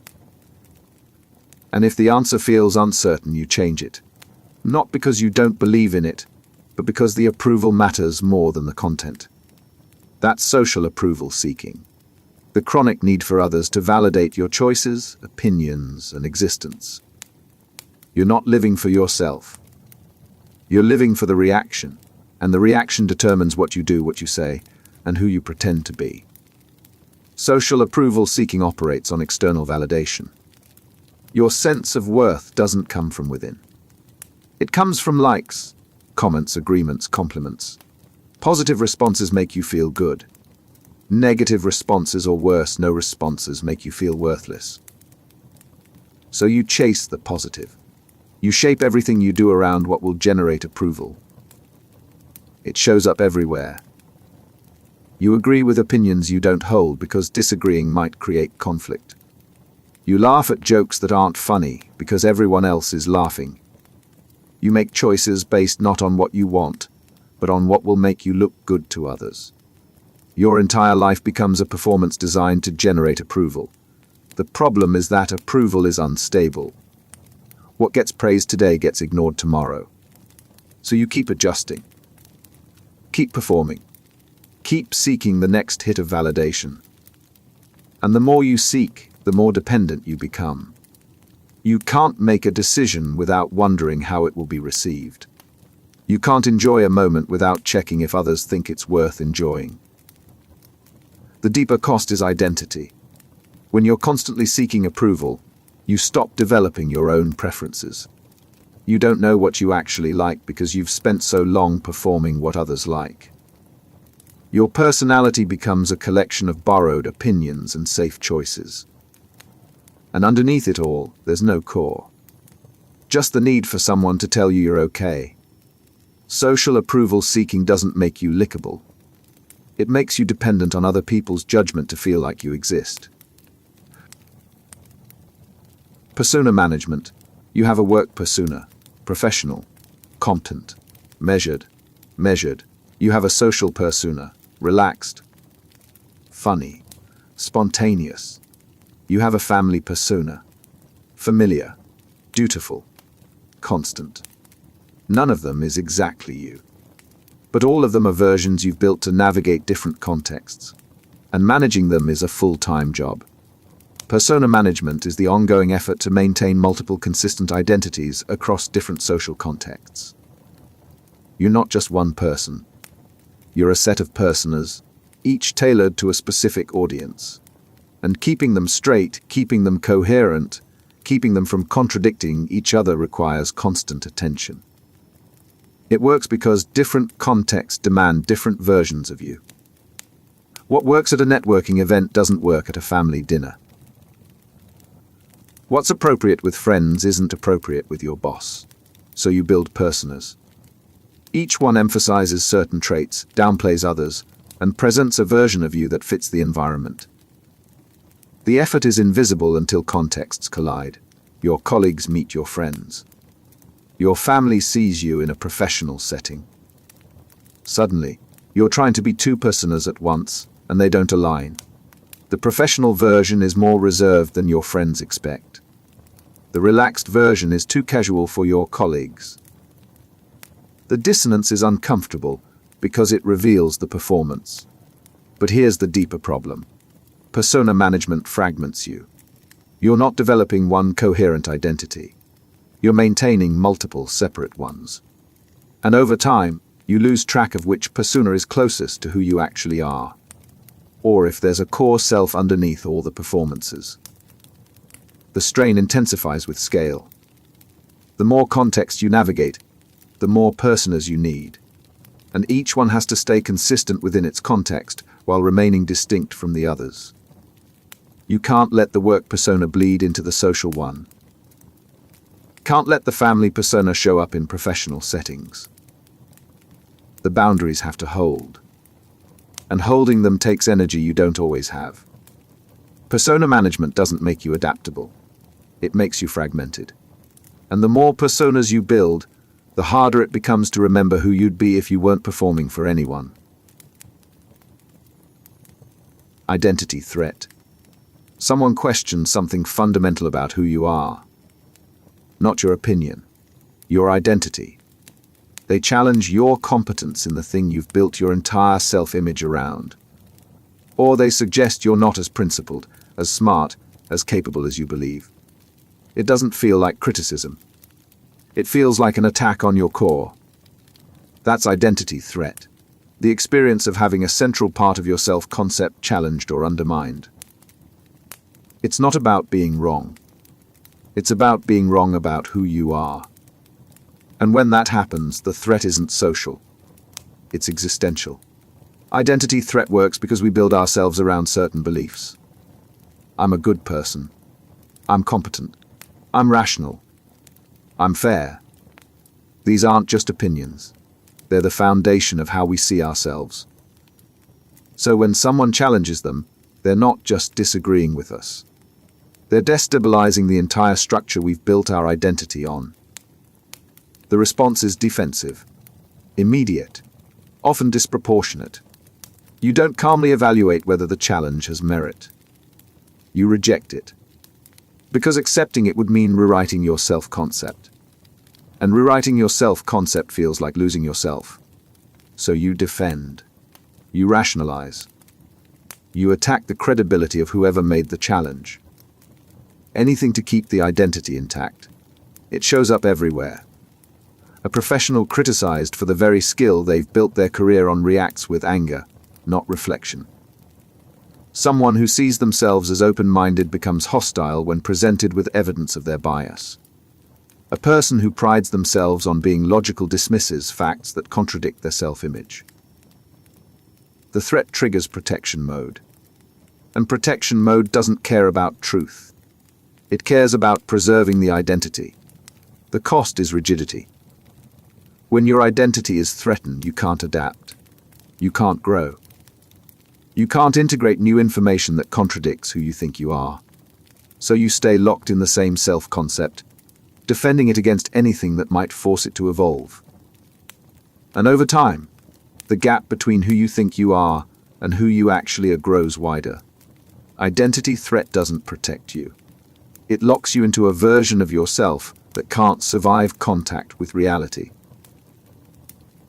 Defensive attribution. Something bad happens. An accident, a failure, a conflict, and immediately you're evaluating whose fault it is. If it's you, you look for external factors, bad luck, circumstances, other people's actions, anything that shifts the responsibility away from you. But if it's someone else, you look for internal factors, their incompetence, their carelessness, their poor judgment. The pattern is consistent. Blame flows outward when it's you, inward when it's them. That's defensive attribution, the tendency to attribute your own failures to external causes and others' failures to internal flaws. It's not objective, it's protective. Because admitting your failures or your fault threatens your self-image. But attributing others' failures to their character, that keeps you safe. Defensive attribution operates on self-preservation. When something goes wrong and you're involved, accepting full responsibility feels dangerous. It means you're incompetent, careless, flawed. So you find explanations that make the failure less about you. The instructions were unclear. The timeline was unrealistic. Someone else dropped the ball. The attribution protects your image by distributing the blame. But when someone else fails, you don't extend the same generosity. You attribute their failure to who they are.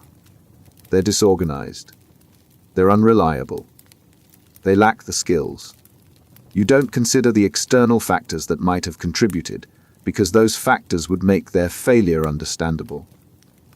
And if it's understandable, it's not really their fault. And you need it to be their fault to feel superior. The pattern shows up everywhere. You're late because traffic was terrible. They're late because they're inconsiderate.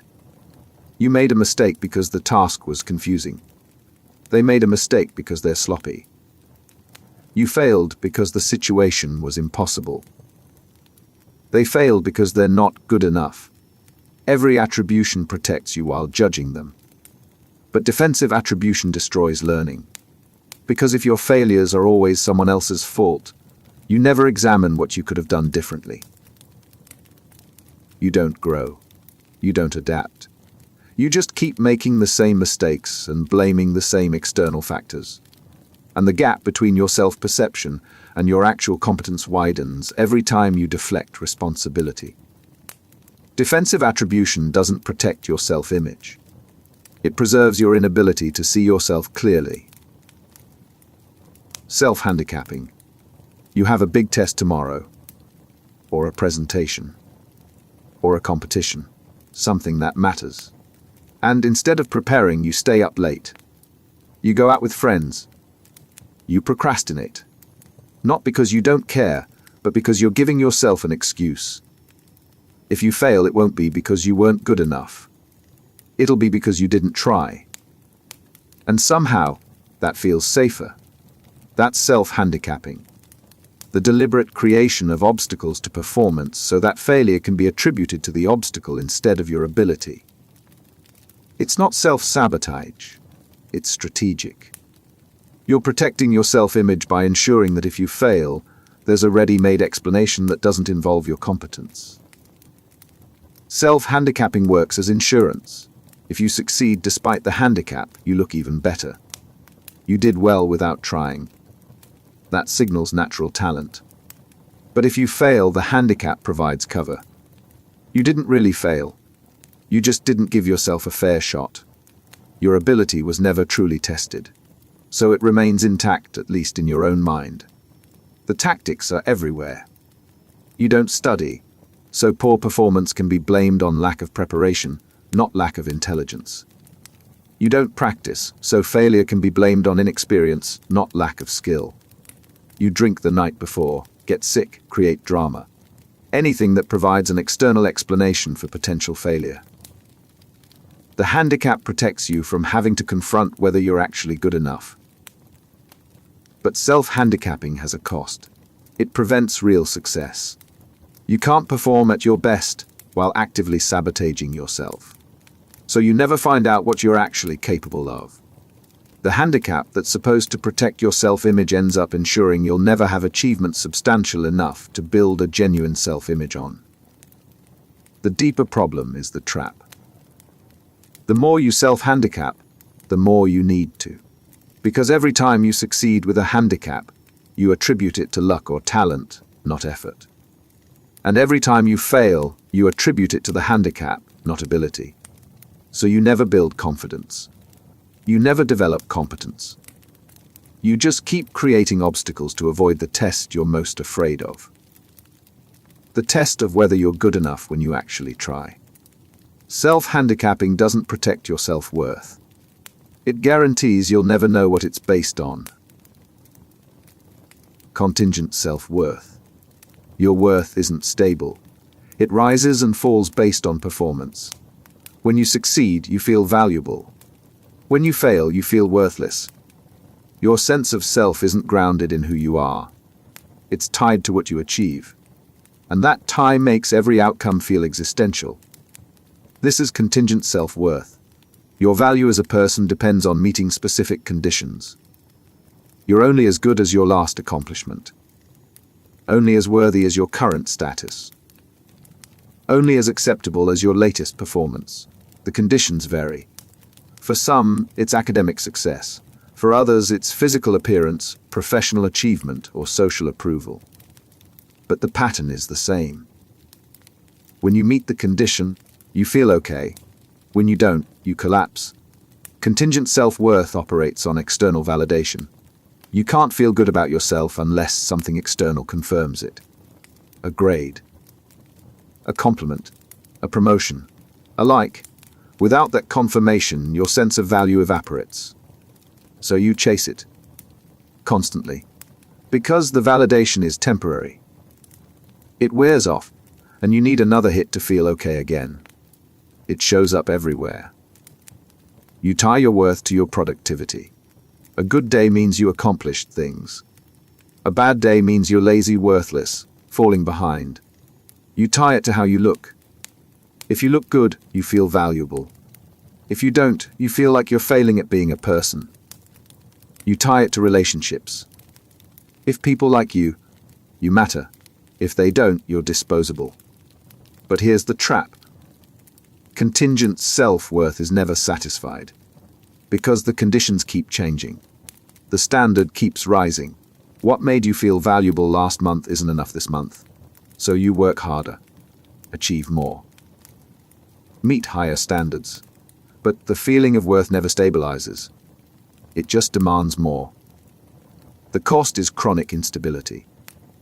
You can't relax because relaxing means you're not meeting the conditions. You can't fail because failure means you're worthless. You can't rest on past achievements because worth is only ever current. So you stay in perpetual performance mode, chasing a sense of value that vanishes the moment you stop earning it. Contingent self-worth doesn't motivate you. It traps you in a cycle where your value as a person is always on trial. and the verdict is only ever temporary. Fear of exposure. You're in a conversation and someone asks you a question. A simple one.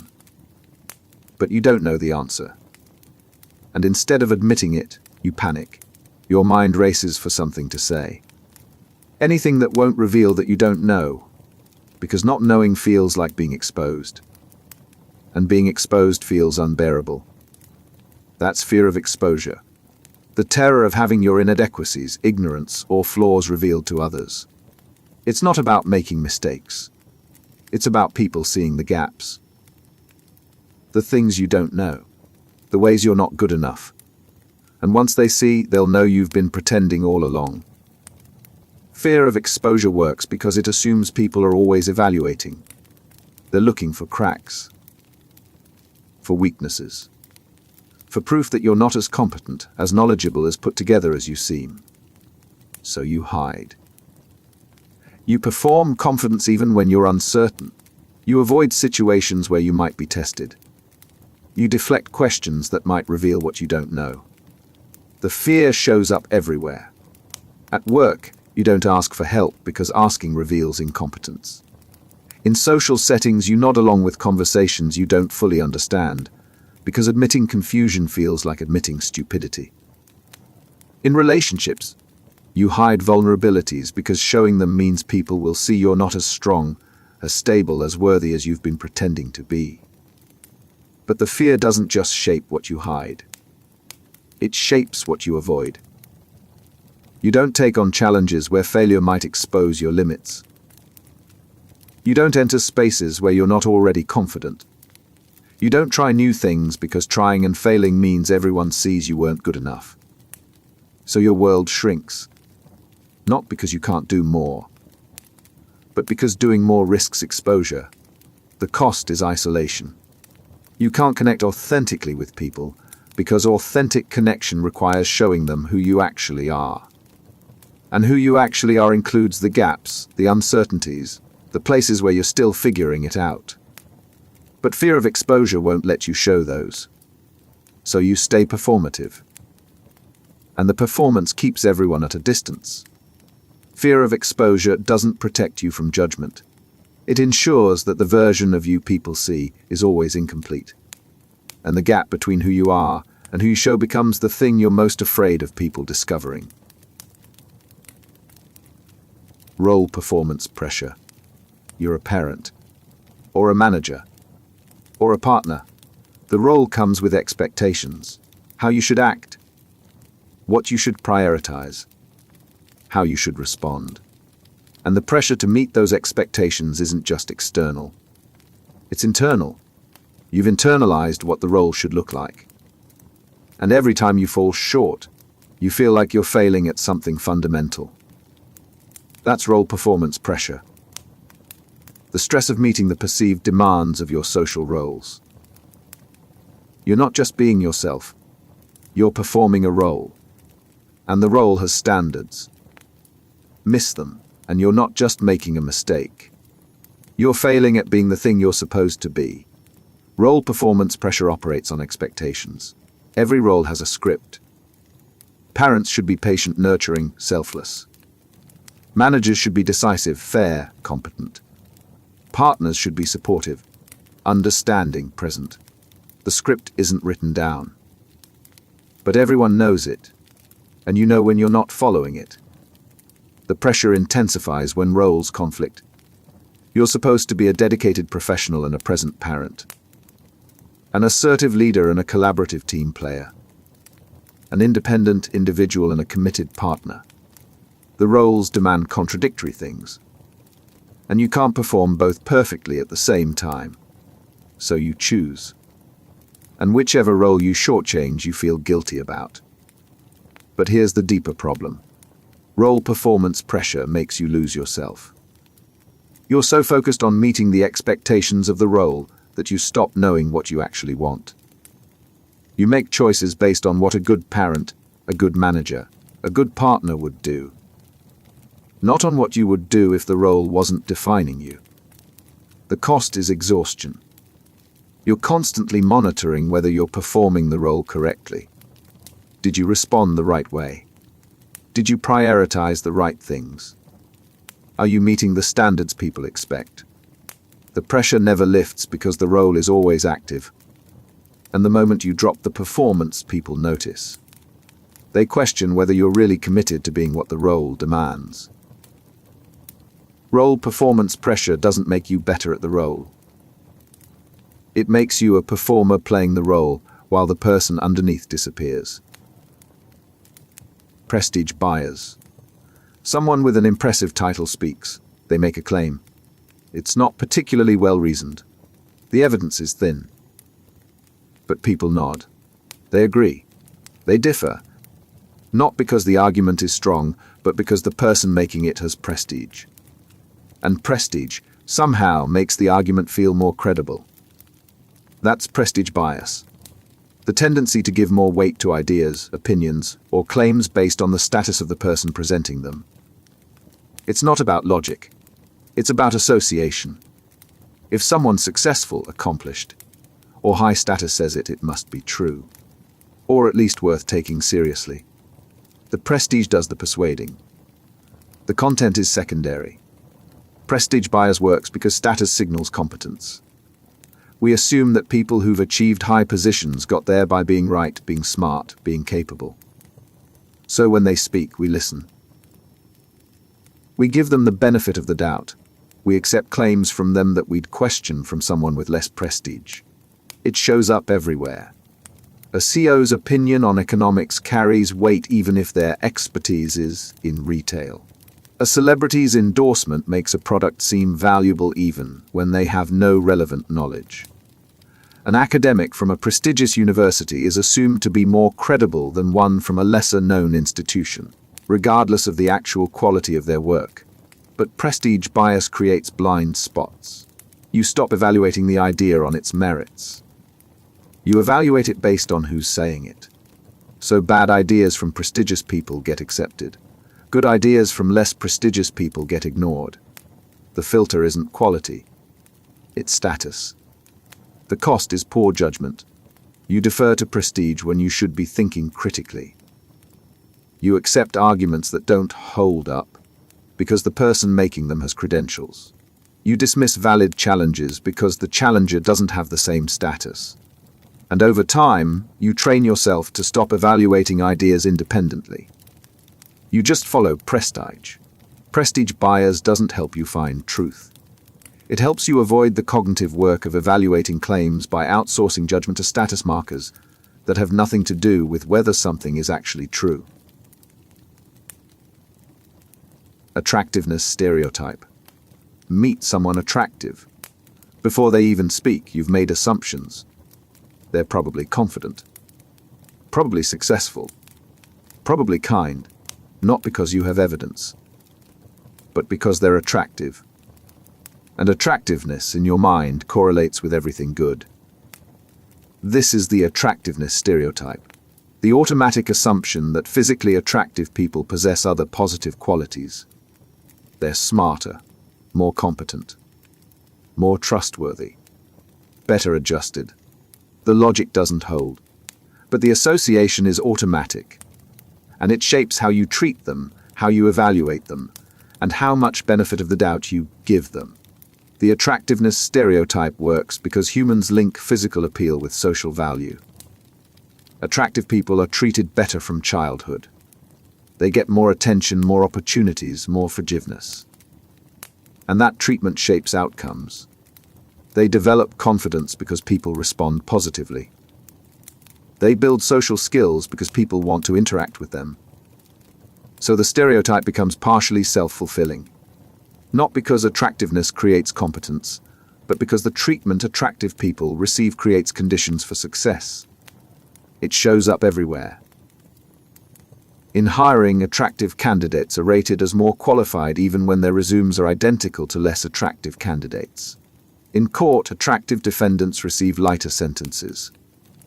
In classrooms, attractive students are assumed to be smarter and are graded more leniently. The bias is pervasive, unconscious, and persistent. But the attractiveness stereotype creates injustice. People who don't fit conventional beauty standards face automatic disadvantage. Their competence is questioned more. Their mistakes are judged more harshly. They have to work harder to receive the same level of trust and opportunity that attractive people get by default. The stereotype also traps attractive people. They're rewarded for their appearance, which encourages them to invest in maintaining it. But the qualities people assume they have based on looks aren't necessarily real. And when they fail to meet the inflated expectations the stereotype creates, the disappointment is intense. They're not just failing. They're failing to be what everyone assumed they were.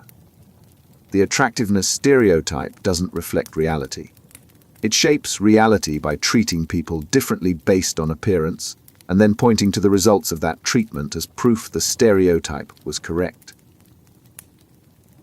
Moral grandstanding.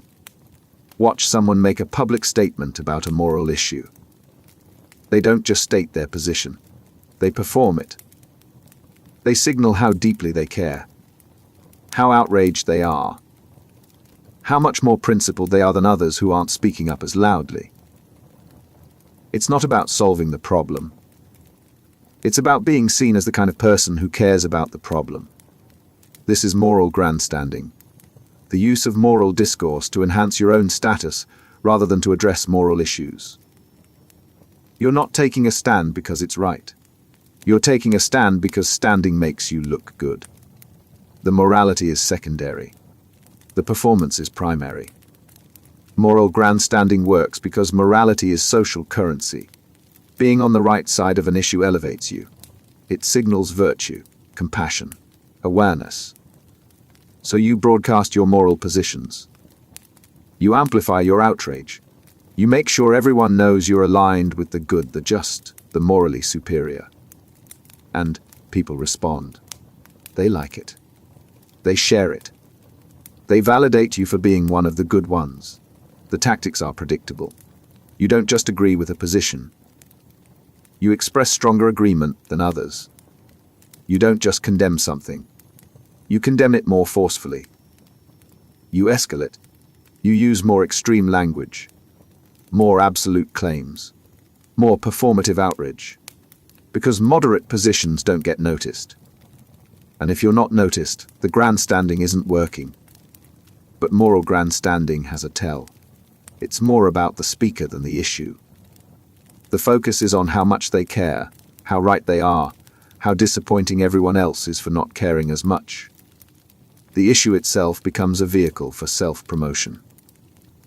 And people notice. They recognize when moral statements are designed more to elevate the speaker than to contribute to solving anything.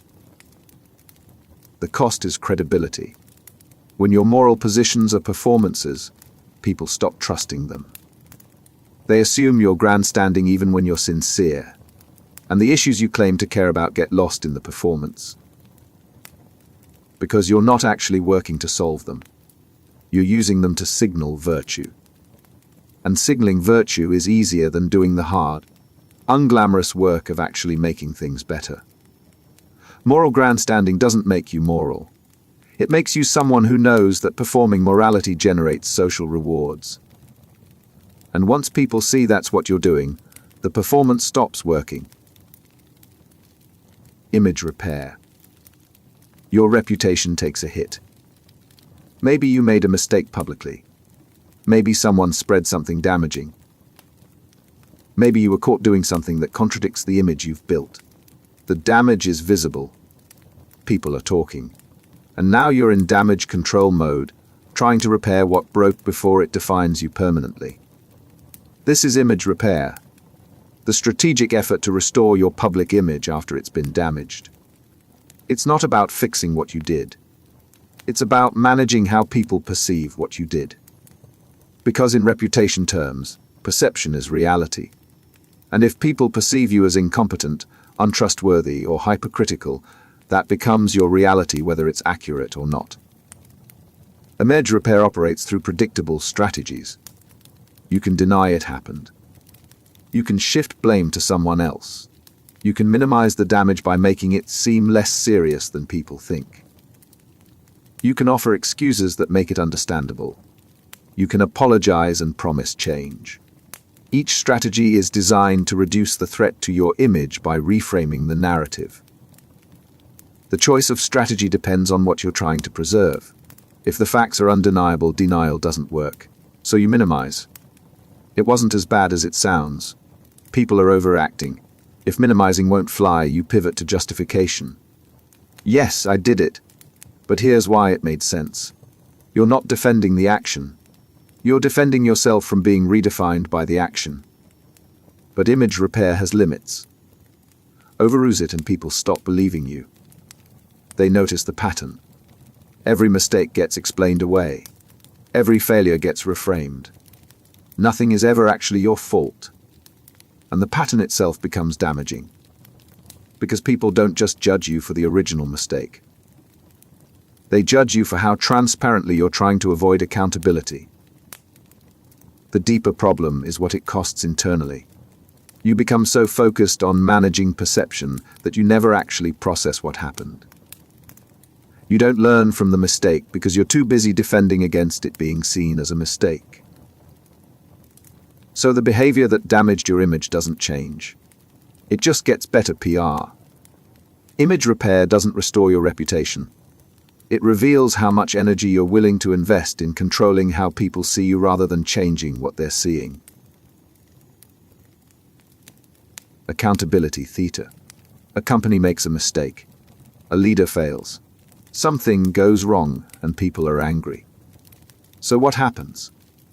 An investigation is announced. A task force is formed. Promises are made. It looks like accountability. It sounds like accountability. But nothing actually changes. Because it was never about accountability. It was about the performance of accountability. This is accountability theater. The appearance of taking responsibility without the substance. You don't actually fix the problem. You perform the rituals that signal you're taking it seriously. And for many people, the performance is enough. Because they're not tracking whether change happens. They're tracking whether the right words were said and the right gestures were made. Accountability theater works because most people can't monitor follow-through. They see the initial response. The apology, the announcement of changes. But they don't see whether those changes get implemented. They don't track whether the behavior actually shifts. So the theater succeeds by creating the impression of accountability at the moment people are paying attention, then quietly continuing as usual once attention fades. It shows up everywhere. A politician caught in a scandal apologizes publicly, promises to do better, then continues the same behavior once the news cycle moves on. A company announces diversity initiatives after criticism, but the actual hiring and promotion patterns don't change. An institution launches an ethics review after a violation, but the review is designed to protect the institution, not to create real accountability. The performance has predictable elements. You acknowledge the problem. You express concern. You announce action. But the action is either symbolic or so vague that it can't be measured. We're committed to doing better. We take this seriously. We're reviewing our processes. None of it commits to specific, verifiable change. It just signals that you're responding. But accountability theater erodes trust. The first time, people believe it. The second time, they're skeptical. By the third time, they recognize the pattern. You're not accountable. You're just good at performing accountability. And once people see through the performance, it stops working. The theater becomes evidence of evasion, not evidence of responsibility. Accountability theater doesn't create accountability. It's a substitute for accountability that looks convincing until people start checking whether anything actually changed. Courtesy masking. You're in a meeting. Someone says something you disagree with. Strongly. But you smile. You nod. You stay polite. Not because you're convinced, but because openly disagreeing would create tension. And tension is uncomfortable. So you mask. You perform agreement, or at least neutrality, while your actual position stays hidden. This is courtesy masking. the suppression of your true reactions to maintain social smoothness. You're not being honest. You're being polite. And politeness, in many contexts, is valued more than honesty. So you mask your disagreement, your frustration, your boredom, your discomfort. You perform pleasantness even when what you're feeling is anything but. Courtesy masking works because social cohesion depends on not everything being said. If everyone expressed every disagreement, every annoyance, every negative reaction, social interactions would become exhausting. So we mask. We smooth over. We choose harmony over honesty. And most of the time, that's functional.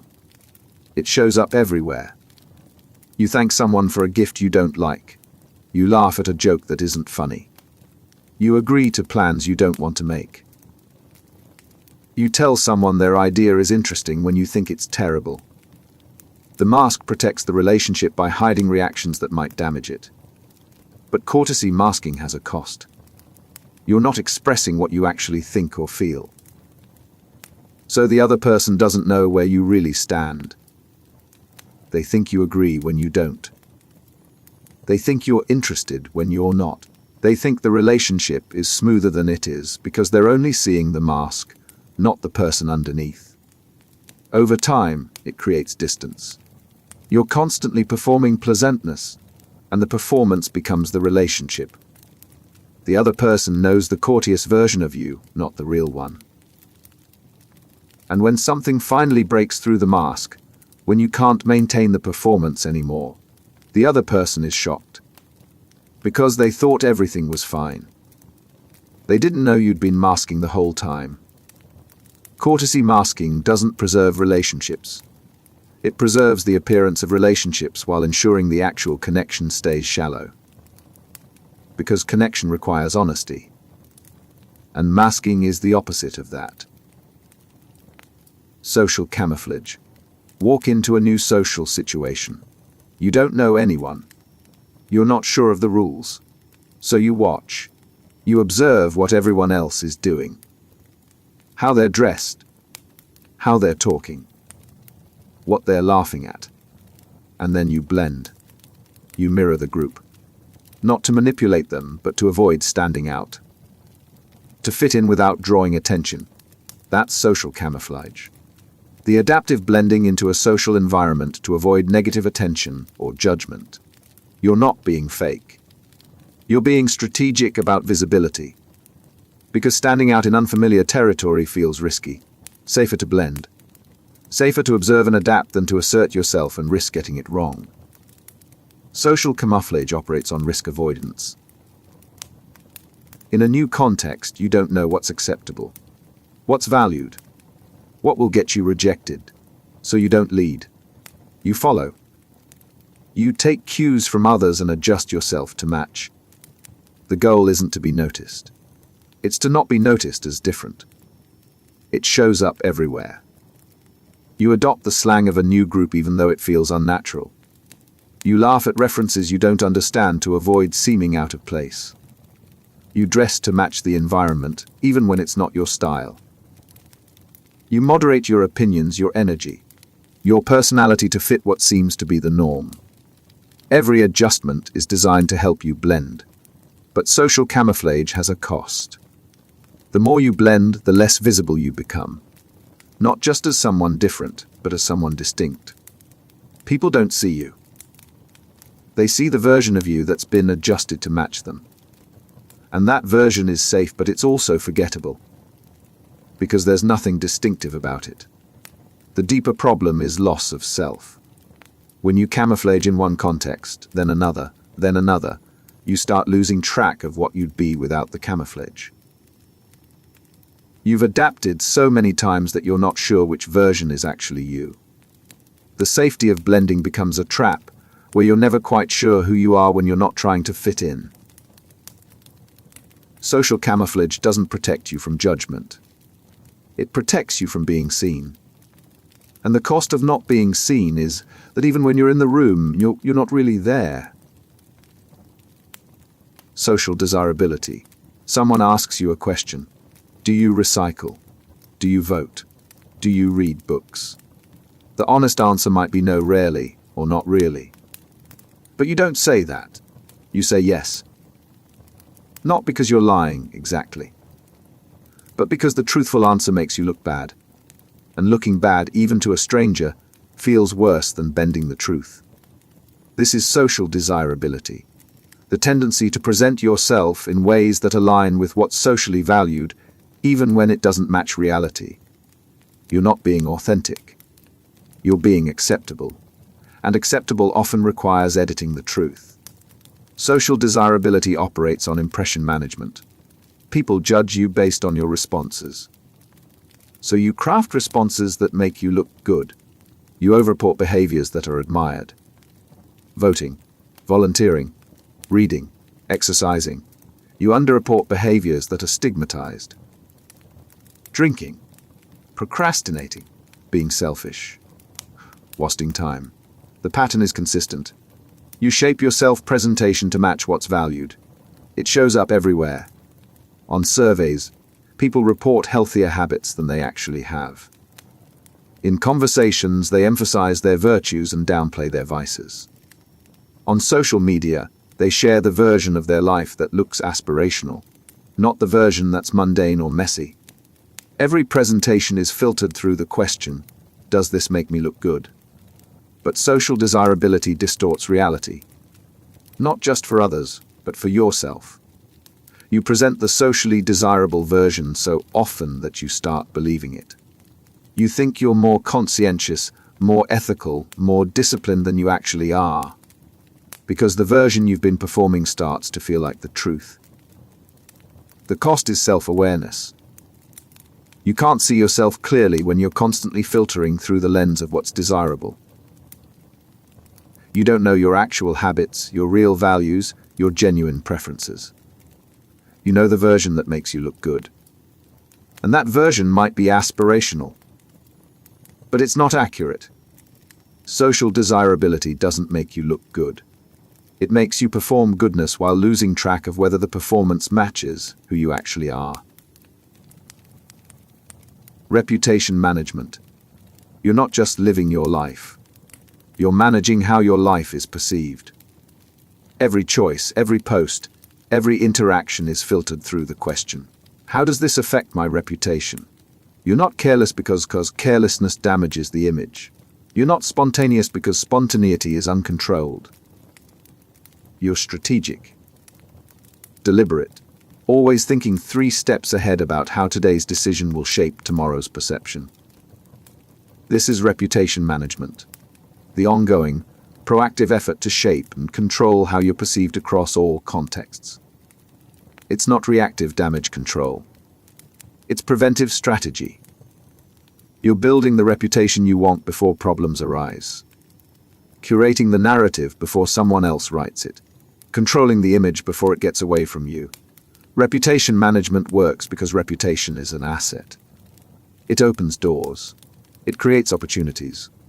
It builds trust. So you invest in it. You make choices that enhance it. You avoid choices that threaten it. You monitor what people are saying about you and adjust accordingly. The reputation becomes something you actively construct, not something that passively forms. It shows up everywhere. You carefully select what you share online because you know it's permanent and searchable. You network strategically with people who can elevate your reputation. You avoid controversial positions that might alienate parts of your audience. You craft a personal brand and stick to it consistently across contexts. Every move is calculated for reputational impact. But reputation management is exhausting. You can't relax. You can't be inconsistent. You can't let anything slip that contradicts the narrative you've built. The reputation you're managing becomes a structure you're trapped inside. And the more you invest in maintaining it, the more terrified you become of anything that might damage it. The deeper cost is authenticity. You're so focused on managing how you're perceived that you lose touch with who you'd be if no one was watching. Every choice is strategic. Every action is filtered. And over time, the managed reputation becomes a performance you can't stop giving. because stopping would mean losing control. And losing control of your reputation feels like losing yourself. Reputation management doesn't protect your image. It turns your image into a full-time job that never ends.